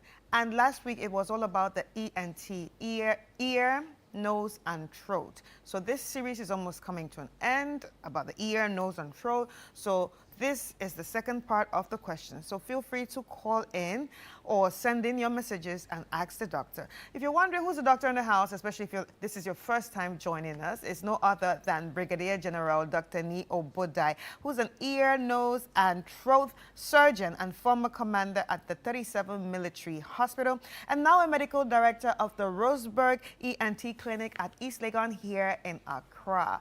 Last week was, full of questions, and I can't wait to hear the questions that will be asked today again. Hi, Doc. How are you? Hi, Grace. I'm good. How about you? Doc, you're looking nice. Thank you very much. Ooh. All right. So, Doc, we have questions, and obviously, we started this last week, and That's right. this week we're going to be continuing. So, the first question I have here is, Doc, I feel great pain in my ear when I'm in an aeroplane, especially during taking off and landing. What is that? Tubal dysfunction. So how do they handle it? We're going by that thing already. The tubal issue. The tubus is touched. The eustachian tube that connects the back of the nose to the middle ear. Yeah. That is what contracts when you're taking off, particularly if it's dysfunctioning, so that it builds a pressure in the ear. We call it barotrauma. Right. So it's actually taking off and landing. So if it happens during takeoff, it persists while you're in air. And when you're landing, it happens again. You may get relieved while you're in the air. Yeah. And then when you're landing, it happens again. Yeah. So you get off with pain in the ear, barotrauma. Yeah. We'll have to decongest the tube, make sure it's patent. What we can do sometimes is to decongest the tube even before you take off. Travel. Exactly. Okay. So you have a decongestant spray. You spray, Oh, get there the are tube sprays patent. for that. Okay. Then you can fly. When you're landing, do the same thing. Is it everybody that suffers that? Not everybody. Some people. Yep. Why? Is it because of how their ear and anatomy It's the is? nature and the predispositions. Last time I mentioned flying with a cold. If you have a cold, the thing is already congested. So if you fly, its function is already compromised. Okay, so it becomes more pronounced to you than for somebody else who is not having any problem. So it's best not In to any fly case, with the cold? no, you don't have to fly with the cold at all. Otherwise, have decongestants. In any case, by yawning or by swallowing, the tube opens. So even for those who have normal tubes, if it gets congested, find yourself swallowing or automatically yawning. Swallowing or yawning. And then the tube opens, the pressures are equalized, the pain is dissipated. Right. So this question we have from last week, we didn't ask it, and I'm just going through those questions again. Hi, Doctor. My name is Kobe, and I'm a musician. My issue is that I lose my voice easily. It feels like I'm good at the start when I'm singing, then midway it starts to go flat. I do all the warm-ups, but it never seems to go away. What should I do, doctor? This is for a singer. Yeah, we'll have to see the chords. It's a functional thing. We'll have to see the chords and advice. But then for a lot of the singers and the guys who are using their voice so often, it is the proper use that is also an issue. We started talking about it the other time we talked about voice and larynx. Yes. The use of it, the appropriate use. Okay? If you're singing at a pitch that is wrong for you, And you're you still lose doing it. Yeah. Okay? So you need to sing at a comfortable pitch. And then if you're used, I always keep asking, why do Ghanaian preachers or African preachers preach after 1 hour they are hoarse? Yeah, because they're always shouting. They're holding microphones and they are shouting. What is that all about? You should be able to speak an hour, 2 hours, get on with the same voice. Right. You don't have to drink a gallon of water while you're preaching for an hour. No. So the use of the voice, or for that matter, the proper use of the voice, affects the nature of the chords. Right. So, And that can give you hoarseness even in between your singing period. Yeah. But apart from the hoarseness, like, can it escalate into something more serious? Like, if you're shouting every day? Yeah, your chords, it's just like going to the gym and pumping. Mhm. Okay, the biceps and the triceps, okay, they become huge. Mhm. So you can see cords that have been abused. If you examined it, the cords are thick. Thick, probably the scarlet, the lips are still smooth. But it's like it's also gained weight because it's been used and abused. Okay, so you see thick cords. It might not be sick. It might not have masses or polyps or cysts. But the thickness of the cord tells you that the cord it's gone on the ground. It's been used. Right. Nothing going into any, systemic issues apart from the hoarseness. Right. You can get to leukoplakia, you can get to metaplasia, you can get to a lot of differences in the nature of the cords, but then it's more to do with the hoarseness. Right. So, Doc, what would be your advice? So, this is a personal question. What would be your advice to people in the profession of talking, like I, and people on radio and customer service, people that just seem to talk mostly? What would be your advice to us on how to keep our voices right and how to manage it right without having to compromise it, because this is our money? Yeah, that's your tool. Now, like you're saying, DJs, teachers, lawyers, all kinds of people who are using the voice so much. Now, if you're operating at your natural level, you don't have an issue. If your voice hasn't changed over the period, it's no problem. Okay? But if you notice after a period of time, a year, 2 years, it looks like the quality of my voice has changed. You know your voice. It has changed. Let's have a look at it. Okay? Now, if there are issues, we get to address it. If there's no problem, your voice is still the same, and you're not straining, you're not shouting, you can keep your voice. Doesn't matter for how long you talk in a day. If you do 3-hour show, 4-hour show, and you're operating at your normal, natural level, you shouldn't get any problem. Right. And if the quality hasn't changed, there's nothing to worry about. Right. But if it changes over another period of time, 3-4 months, it gets even worse. Yeah, you had better get it checked out. All right. And then we'll know what it is. Okay, so we have a message from Cape Coast. Hello, doctor. I have an NGO in Cape Coast, Kaizen Aid, where we empower deaf learners to improve their reading skills. And the question here is, how frequent should deaf children check their ears in a year? I got your question all right. Should they? What do you want to go check? Okay. Okay, I don't mean that to be, to go the other way. Yeah. But I mean that if you're deaf and you're doing signing, then your hearing is already gone. Yeah. Okay? It's not like a case where it's coming back, so we train you to do it, and then temporarily you come back. Okay? But if we have set it out that it's already gone, then it's gone. Okay, now there's some issues, issues that are tied to this one here, and other people don't know about. If you get measles, you get mumps, and you get meningitis, these 3 infections can give you permanent, irreversible hearing loss. What? Yeah, seriously. Measles, mumps, and Measles, meningitis. mumps, and meningitis. Those 3 M's. They can give you permanent and irreversible hearing loss. So if you've gotten an infection, you're not hearing well, let's check it and monitor it so we know we don't get it to go worse. After the treatment, hold it there. If it's lost within that treatment, it's gone. Wow, that's I scared you. That's new. That's new. Yeah. Because meningitis, for a minute, you hear Mumps. things like, the mumps are here, but the meningitis, you hear things like, oh, it's to twist your neck, it's to do this, it's to do that. Yeah. But to cause you It'll give you hearing loss. permanent ear loss, that's a problem. And when you Irreversible. talk about permanent ear loss linked to these 3 infections or diseases, is it like at a certain age? All across. All across. So even adults can actually lose their... Yeah. Oh my God. Now that's scary. For information. Yeah. All right, Doug, this is from Domi.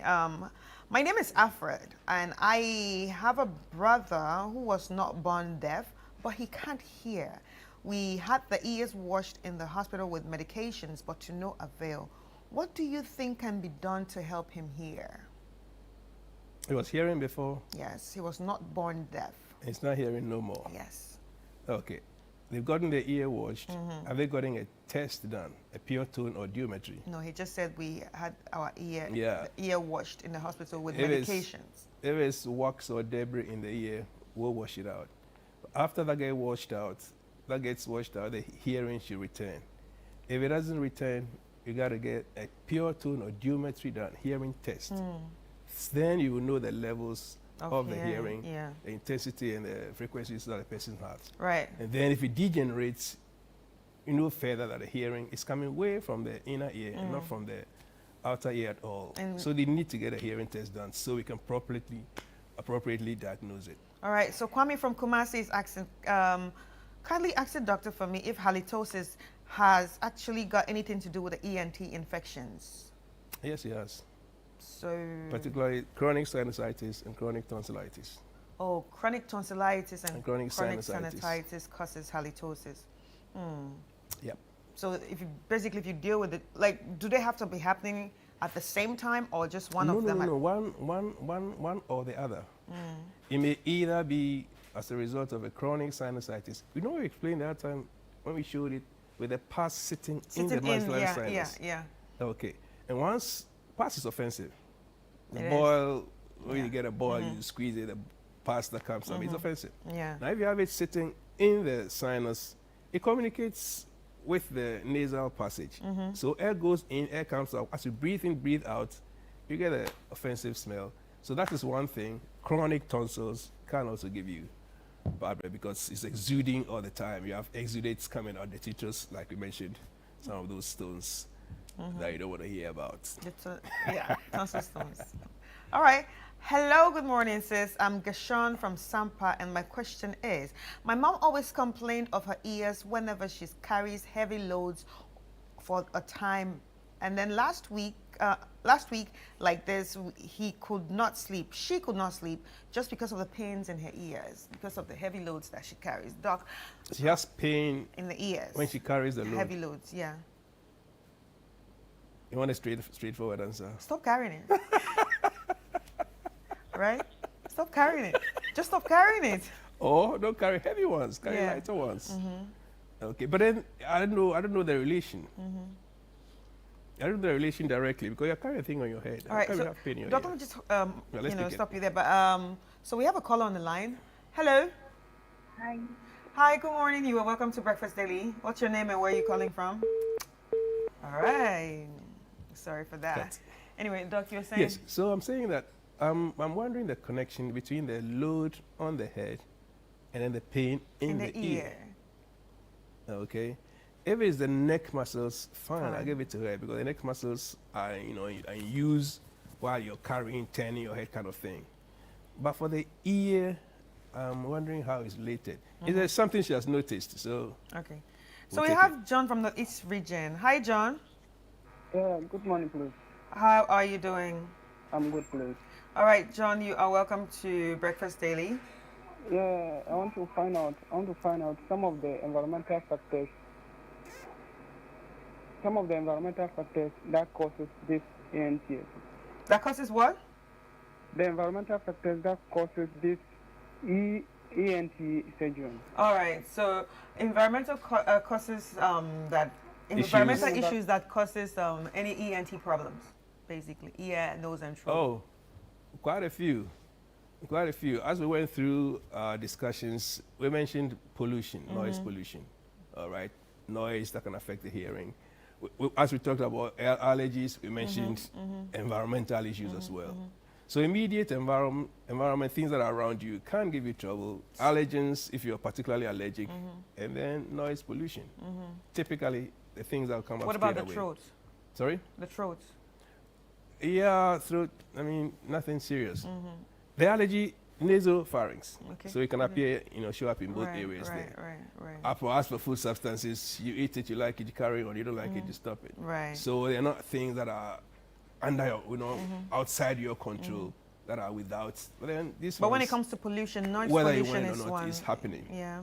If the environment is so polluted, if those who have perennial allergies, when the pollen comes out, yeah, it's not their fault. They didn't do anything. Hey, But the season is there, Yeah, so it's the the season. pollen is in the air, Mhm. and Charlie, they're all over the place with their allergens. All right. So another one here says, "Good morning. My name is Dorcas from Lashibi. My problem is that sometimes in the night when sleeping, I feel like I feel like there's fluid draining from my ear, and quickly I have to get a pen top to clear it. It's a thick fluid, not much though." First of all, we have a problem with the pen We top have a entering your problem ear. with If you've the been watching pen the top. show, you know you don't have to do that. We have a Okay, problem Doc, we're with the going to pen come top. back to her answer because we have a Okay. caller on the line. Hi, TJ. Hi, good morning. Good morning, TJ. How are you doing? I'm doing good. Right, TJ, what's your question? I'm calling from a friend in town. All I have a right. question for the doctor. Okay. Please.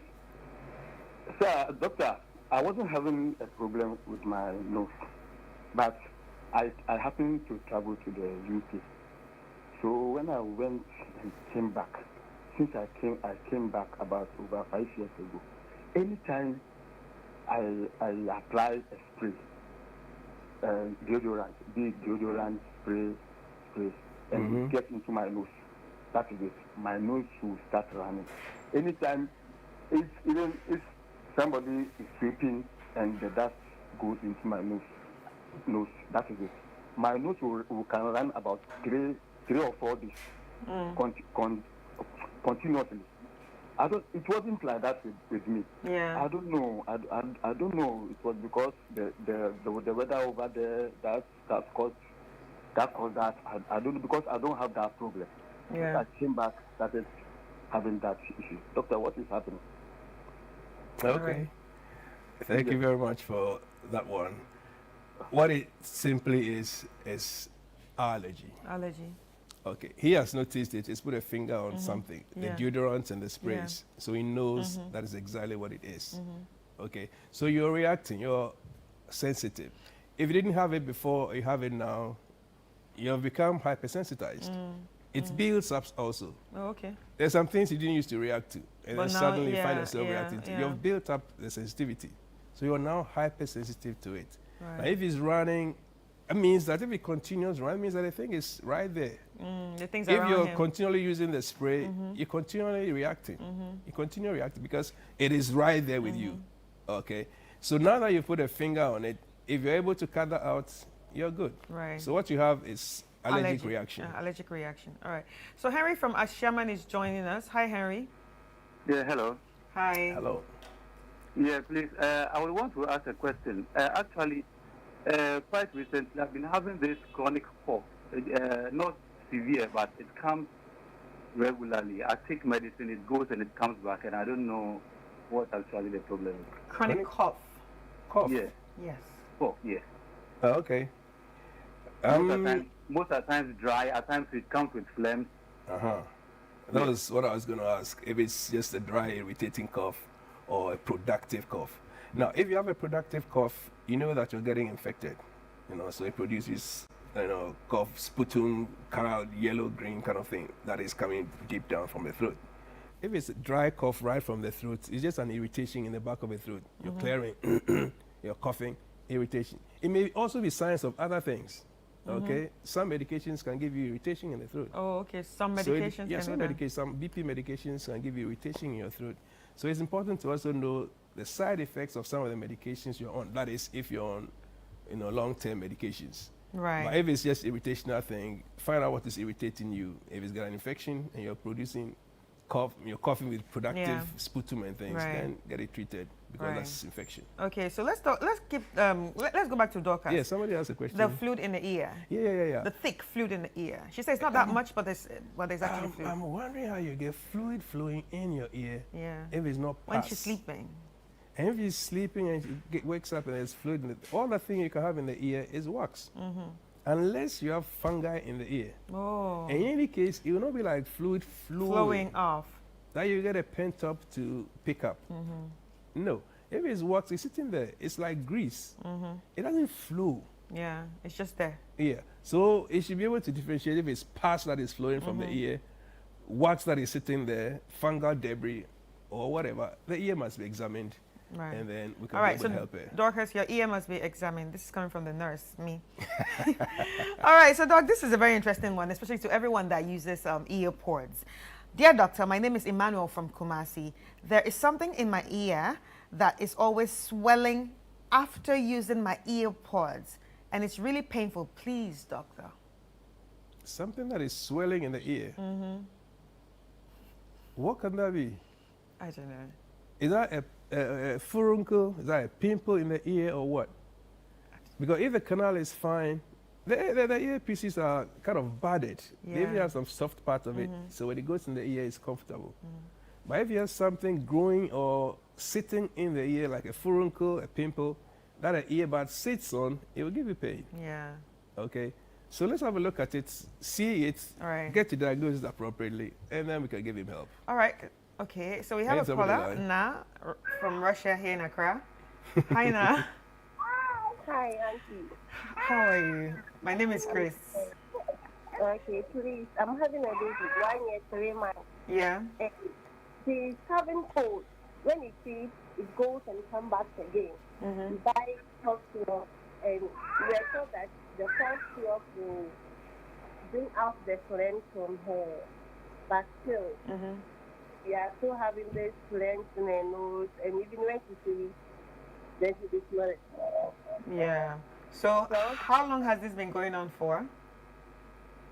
For 3 months now. For 3 months.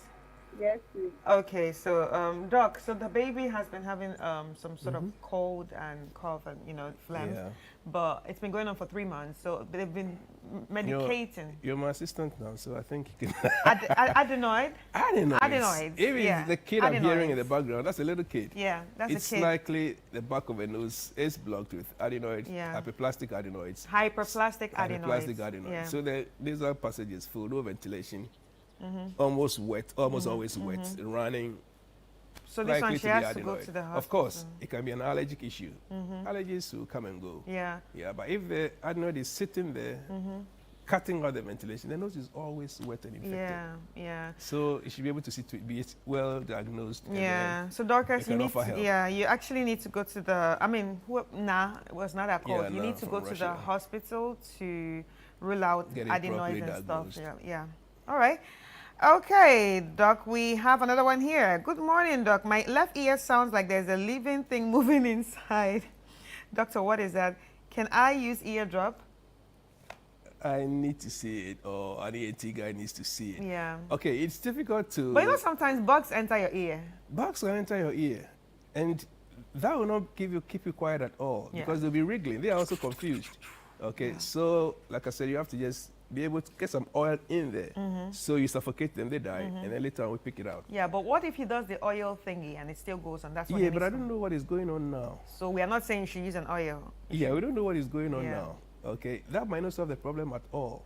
Okay, so what it needs is to get examined, get an ENT guys, do otoscopy, examine the ear, then you can be able to appropriately offer the advice that we need to do, and then assist. If we have to pick it up, pick it up. If you have to wash it, we flush it out, and All then right. the ear will be free. All right, so Doc, I have throat pain only on the left side, and I was given amoxicillin, and it stopped. Amoxicillin. But it came back, and when I finished taking the drugs, and well, it just came back when they finished It taking keeps the taking the drugs. medications. Yeah. Yeah, I don't know what was diagnosed, okay? Because usually if you have tonsillitis, it's by sides, both sides. Not if just you the have left side. pharynx, it's in the back there. If you have peritonsillar abscess, it's on one side. So. Yeah, if you have, that's usually one side. Okay, so if it's happening on one side, it needs to be looked at. If it's been diagnosed, put on treatment, it goes away, comes back again. That's why we go for review. Right. Go back there. Yeah. And then get a look at it again. So you just have and to go then back to your doctor. They see it again. All right. All right, Doc, we have so many other questions, but most of them Oh sound my like God. tinnitus. Tinnitus. Yeah, tinnitus. Yeah, and we've addressed that We've so many addressed that, times. yeah. But then again, I want to say a very big thank you to you, Doc. Yes, I mean, yes, it was yes, really yes, nice it's having been this good. series with you. I've learned Quite so a much long about the one. ear, the I nose, know. and the throats. And now if you ask me, I can tell you what adenoids yeah. are. You see, like, it was easy for me to... I'll give you a diploma. Thank you. And thank you to everyone that have stayed Yes. tuned and, that have called, that have sent their messages. Thank you so much. But, Doc, what are your final words to us? Yeah, it's been a good track, the series we've run through. So we'll say that for those who have seen it, or at least a lot has gone on, like you were saying, a lot of information has come out, people have learned a lot. But it's important to just also know, I'm talking about the hearing, important. Know it, check it out. If the issues, don't be poking like the pen top, keys and all that. Because your eardrum is very sensitive and it's very thin. Don't get it damaged with all the instruments that are going in the ear. Take care of the ear, protect the hearing, and take care of the ears. All right. Voice, same way. Nasal passages, same. Same way. All right. Thank you so much, Doc. And Doc, before we let you go, where's your location and how can people reach out? Because I'm sure there are a lot of people that want to see you. Well, you can find the Rosberg ENT Clinic. In East Legon on the Trinity Avenue, opposite the Chartered Institute of Bankers, co-located with Famoni Clothing. 0244380802 05477 22195. All right. Or simply Google Rosberg ENT Clinic. All right. And you find us. Okay, guys. So the doctor in the house was Brigadier General Dr. Ni Obodai, who's an ear, nose, and throat surgeon and a former commander at the 37th Military Hospital and now a medical director of Rosberg ENT Clinic, East Legon, Accra. This has been Doctor in the House. Now, I'm sure you are wondering who will be the next Doctor in the House. Just look out for this show, and we'll be coming up with more doctors. Thank you so much, and my name is Chris Carter. See you next time.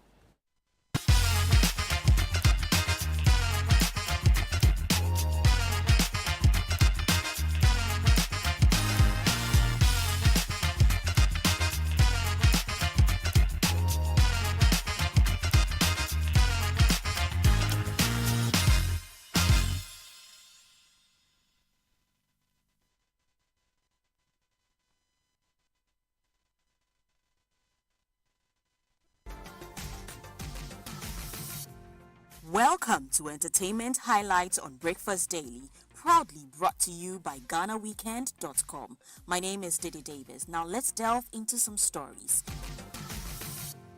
Chief Executive Officer of Guba Enterprise, Lady Denta Amwatin, has dismissed suggestions that she may be venturing into politics anytime soon. In an interview with Hits FM on Tuesday, September 23, the celebrated diaspora advocate stated that political office is not part of her plans. According to her, she is satisfied with the impact of her current work and intends to continue creating change from that space. Not now. I feel I still have a lot of work to do. The work is huge, so I prefer to keep doing what I'm doing because what I do affects the government anyway. It benefits the government. I want to be where I am. I am happy with where I am, she said. Denta's remarks follow the announcement by Foreign Affairs Minister Samuel Okudzeto Ablakwa, naming her as one of the recipients of the diplomatic passports. Moving on, Ghanaian actor John Pesa, known for his role as Drogba in the popular TV series YOLO, is currently seeking financial support as his health condition worsens. He's battling a disease that affects the nerves in his brain, eyes, and spinal cord, and has left him struggling to walk without assistance. With no cure available, Pesa's condition can only be managed, and he's reaching out to Ghanaians for help, particularly in connecting him with prominent individuals who can offer support, wishing him the very best as he seeks support. In other stories, brace yourselves for an unforgettable experience as American R&B sensation Cisco is headlining Rhythm and Brunch, Ghana's 2-year anniversary celebration at the Polo Club in Accra on September 27, 2025. Expect an electrifying performance blended with a signature brunch and music experience that has made Rhythm and Brunch a household name with hits like Thong Song and Incomplete. Cisco's live set is sure to be a nostalgic trip for fans. Nigerian singer Tiwa Savage has shared details about her fallout with fellow singer Davido. The award-winning artist spoke during an interview with the Breakfast Club where she reflected on her December 2023 clash with Davido. She said the rift with Davido started after she posted an Instagram story showing Sophia Mumudu, Davido's first baby mama. According to her, Davido misinterpreted the situation and believed she was taking sides, which led to harsh exchanges. She said, "He felt I was taking sides, which wasn't true. She's simply the mother of my son's friend. Our kids have been friends since they were 1, and they are 10 now. I've known Davido for years, but I also built a bond with Sophia. I didn't know there were issues between them. I reached out to his family first, hoping to resolve it privately. When I got no response and the threats continued, I acted to ensure safety. It wasn't about revenge. I haven't spoken to him since, but I have love for him.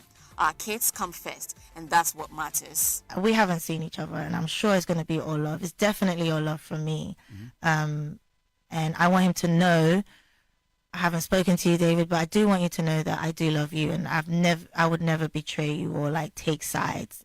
I just want you to know that I'm always putting our kids first. So, and that's why I just feel like I have to be respectful to the mother of a child.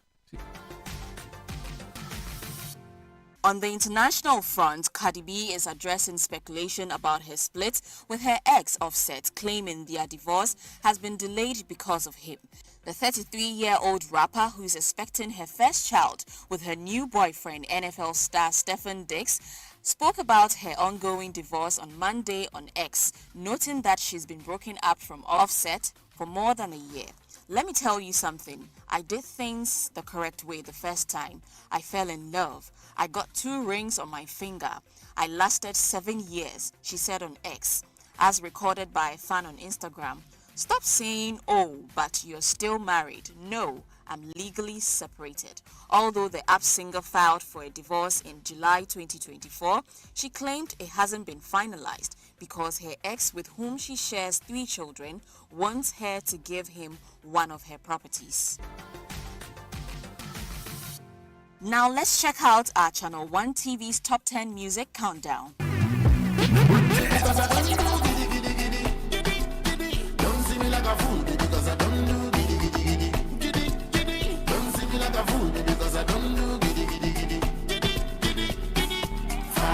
Number 9.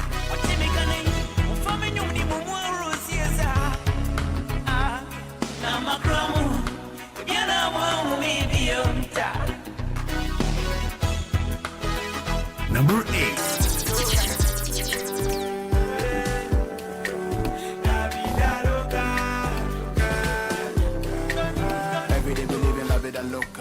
Number 7.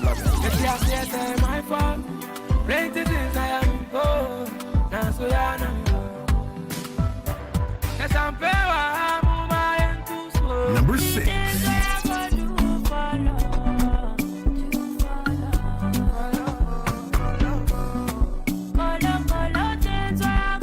Number 5.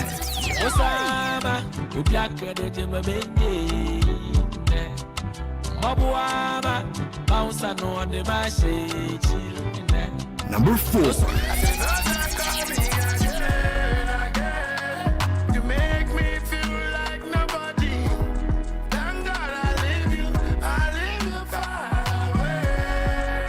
Number 3.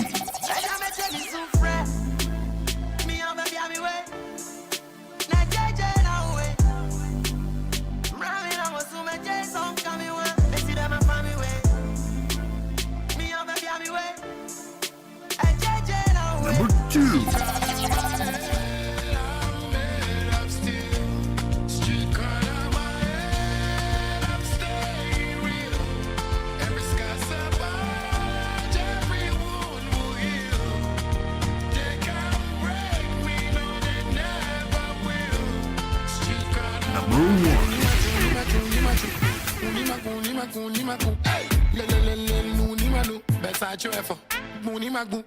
One side, shoulder, shoulder, one side, shoulder, shoulder, one side, shoulder, shoulder, one Show 10, 9, 8, 7, 6, 5, 4, 3, 2, 1. This is the Channel 1 Countdown.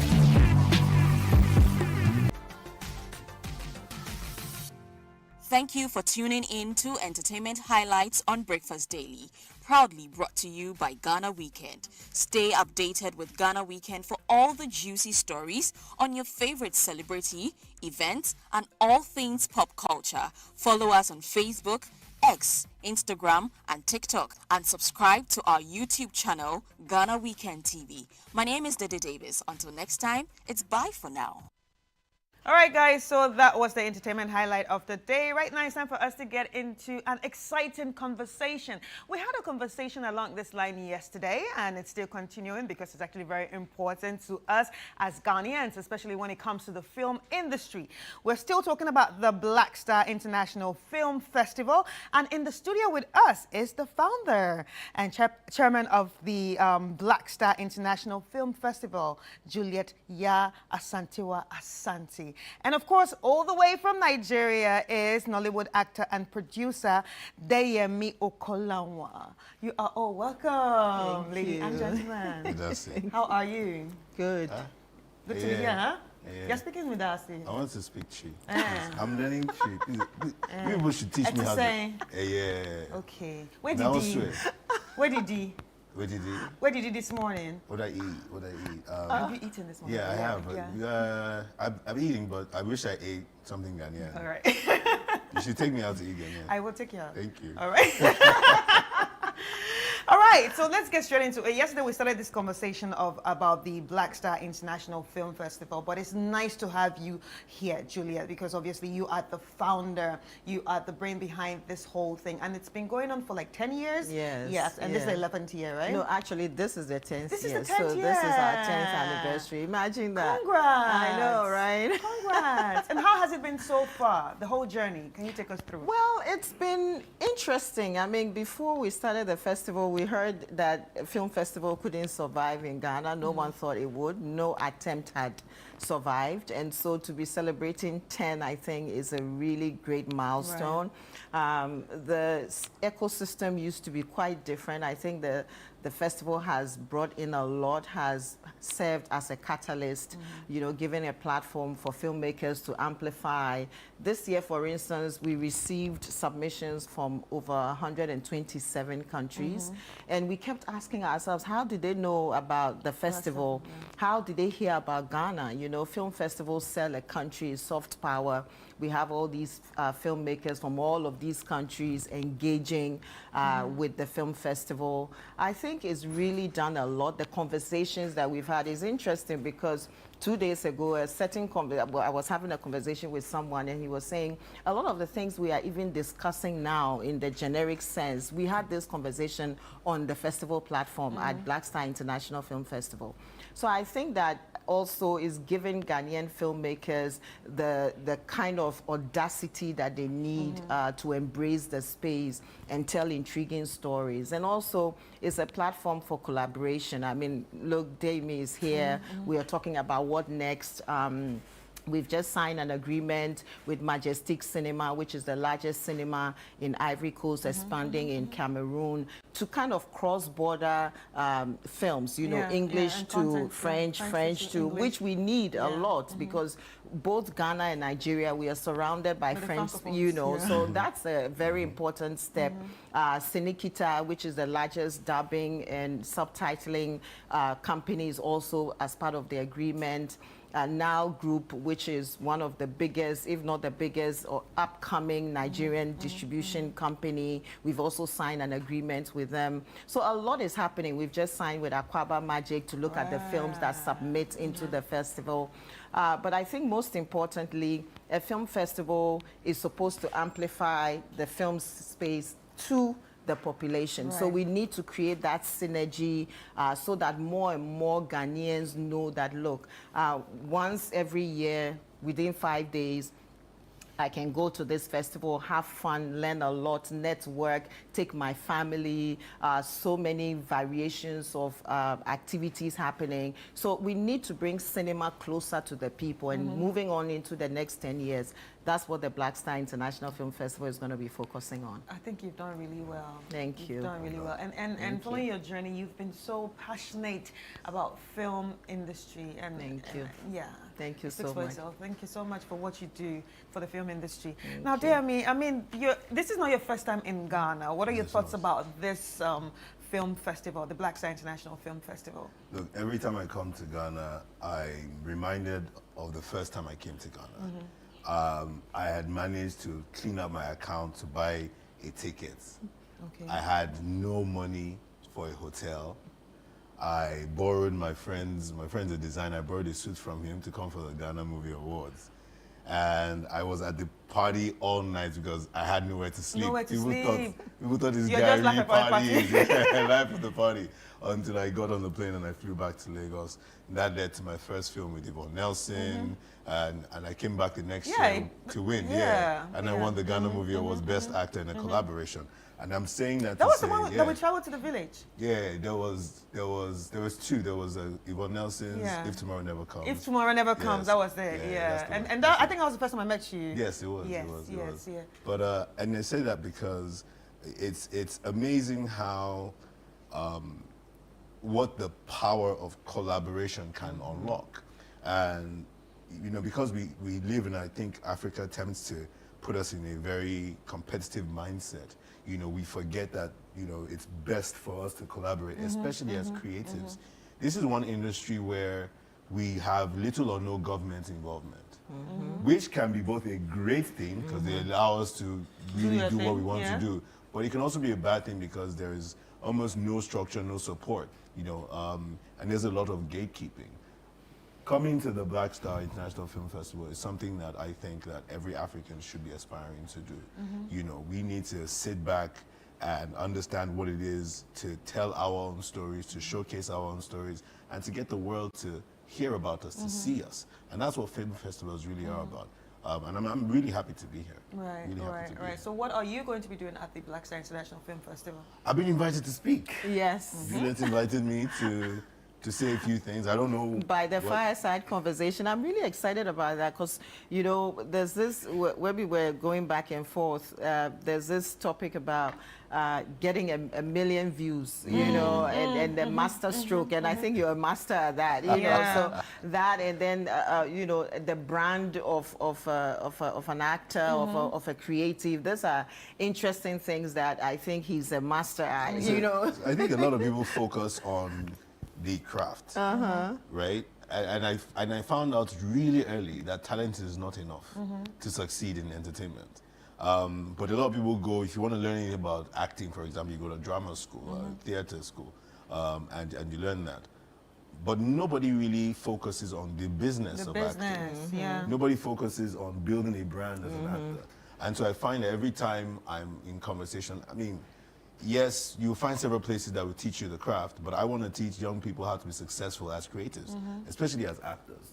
Nobody taught me anything. And I had to learn the ropes on myself. So every opportunity I get, I'm like, you guys, this is how you need to play this game to succeed. Right.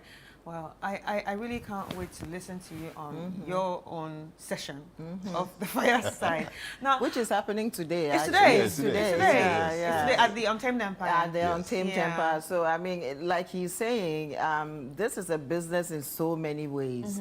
And I think, you know, we can learn a lot from someone like him and what he's done, you know, with his, he was telling me how he is an engineer and he didn't even, you know, think he was going to be an actor, but being able to embrace it. And maybe your engineering mindset also help you, you know, calculate, do the calculation and all that, you know. But there's a lot of calculation, there's a lot of business, there's a lot of course, intuition in the space that I think, and there's a lot of nuances. So I think a lot of aspiring filmmakers, but creatives, but generally anybody can learn from. I mean, imagine an engineer becoming an actor and doing so well at it, and you know, someone who is also in marketing, so you come with that marketing expertise as well.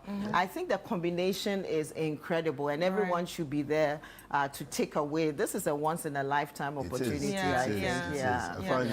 And why was it important for you to actually think of bringing people from Hollywood, from Nollywood? Because yesterday we spoke to Abba Arthur, and now we're speaking to Deyemi. So why was it important to say, okay, you know what? I think we have like Africans doing great here. Why not bring them, you know, for our people to experience? Yeah. I think there's always value, and Deyemi said that, in collaboration and learning from each other. There are things that we are strong in, and there are things we are not strong in. We have to embrace that. But the most important thing is that there's strength in our collaboration. Imagine if we came together. I mean, I want to do a movie with you, right? You know, as we are both producers, we are both, you know, actors. I haven't done so in a long time, but, you know, we are... I still love watching you. Thank you so much. Thank you so much. And we were in Togo. So we had like Ghana TV showing in Togo. I see. So you saw it in Togo. You see that? You see? Wow. And imagine if all of a sudden we were telling our stories together, we were expanding into our markets. And when I say markets, I don't even mean just Ghana and Nigeria wars, you know, and love affairs. But, you know, like the entire continent. That's why for us, bringing French territory to the platform is also important. But guess what? For us, it's exciting. The closing film is also a Nigerian film. But what is fascinating about it, Son of the Soil, is that it's an action film, and the director is Chinese, right? Wow. And he's also coming. Right? Wow. And there's a Hollywood actor also of Nigerian descent who is also coming. So imagine all of these collaborations happening. I mean, for us, Africa beginning to look towards Asia also is intriguing. And so to have a Chinese action, you know, action director direct a Nigerian film, I think there's a lot we can learn from that. So the festival, obviously, for us, is about creativity, it's about business, it's about networking, it's about learning, it's about exploring the soft conversation and the soft, where the synergies are. Yesterday, for instance, the head of UNESCO was there. Right. And he put his speech aside and he said, you know, I feel at home, and there's so much we can have a conversation around. And the theme of the festival in this year is the relevance of film to society. So what can film contribute to society? And that conversation, I tell you, you were contributing to that conversation.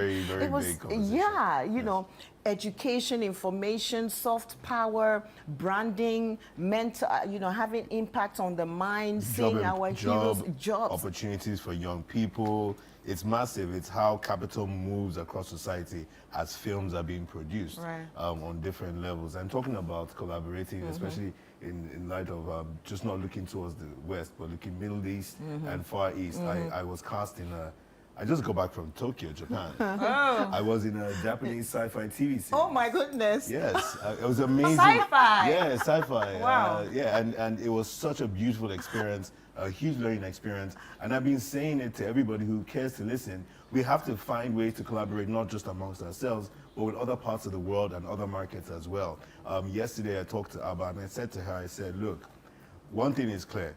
Africans know how to tell stories. Right. We are great storytellers. To ourselves. Not to the world. Not necessarily to the world. Well.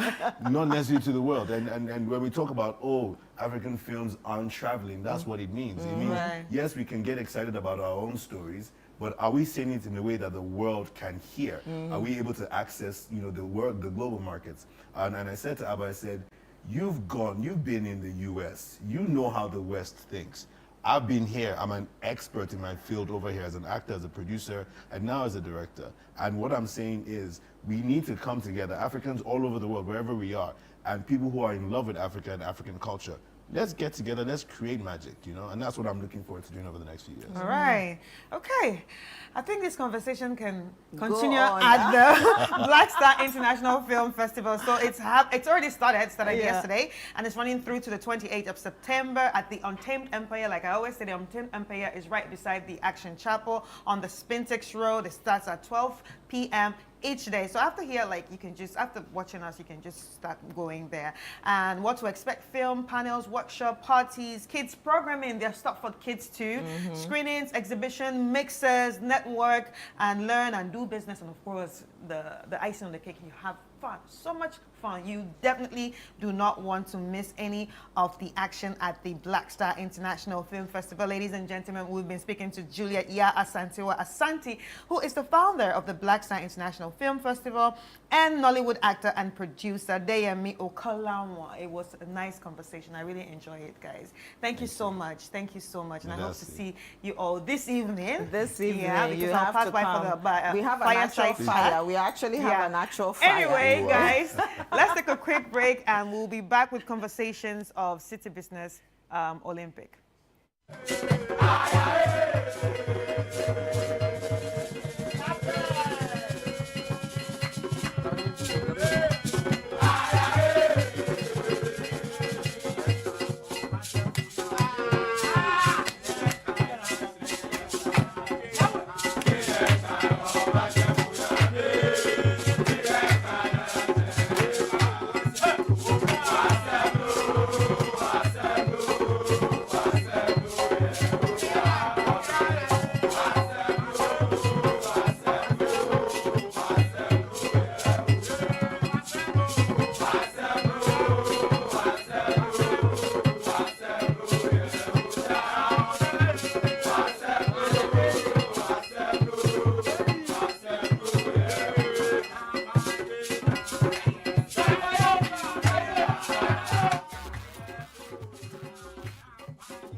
And I'm sure you're preparing for the City Business Olympics. It's Saturday, and in studio is Coronation Insurance to tell us what their preparation is like and what they are coming to do on the day. In studio is Enoch Aqua, who is head of bank assurance, Felix Boatin, head of underwriting, and also Kelvin Atiapa, who is head of customer experience. Welcome, gentlemen.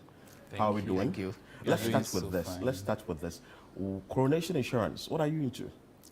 Okay, so Coronation Insurance is a licensed non-life insurance company.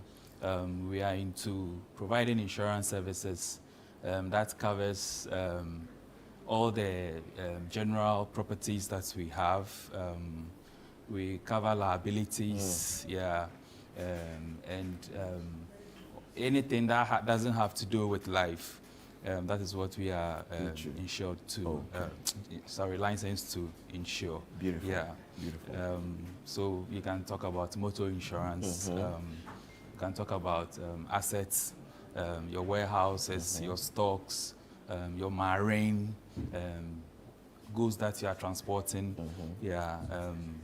and your personal accidents, injuries that can happen to you, and other unfortunate incidents that can happen to you. And for how long have you been in existence? We've been in Ghana for about 17 years now. 17? Yes. Beautiful.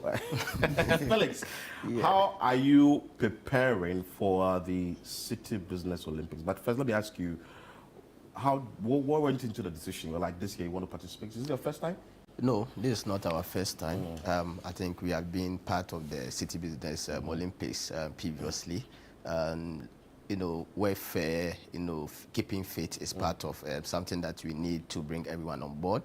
And then as a company, we want to showcase, our people in terms of what we do, and then the fitness level. Aside that, when it comes to being competitive, we are also very, very competitive. And when we see anything that is competitive, we want to be part of it. And we are coming, not just to participate. We are just coming to make a mark. Wow. The team is very, very prepared for. You are prepared. Yeah, we are very, very prepared. Very, very prepared. Where the team is going there? Which of the sporting disciplines will you be participating yourself?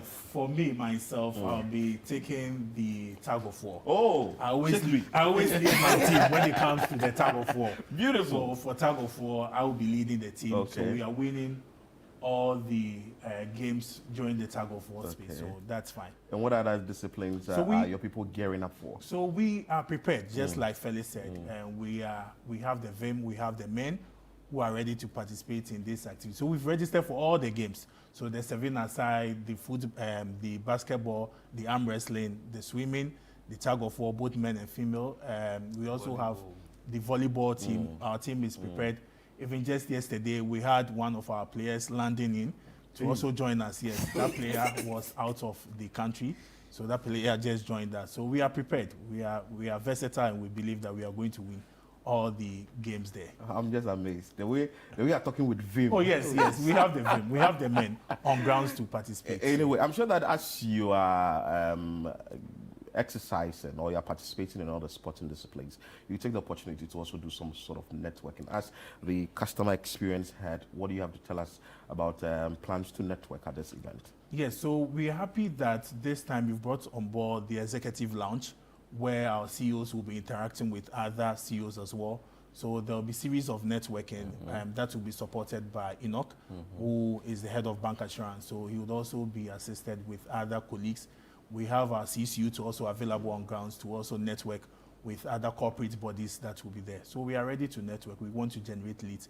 It's also a big opportunity, a big platform for Coronation Insurance to show who we are as a company and what we have on board. And also, Felix, before you take leave of us, what will you be participating in? I'm a table tennis player. I also do football. So 7-a-side, you're there? Yes, I'm there. And you, Enoch? Yes, I also do football and volley. Oh, okay. Yeah, okay. That's my game of interest. Yeah. Okay. Final words from you, Enoch, and we take that off Felix, then we wrap up. Okay, so I think that last year we were there. We saw a great opportunity there to network. That is the main reason why this year we are participating, apart from sort of keeping health.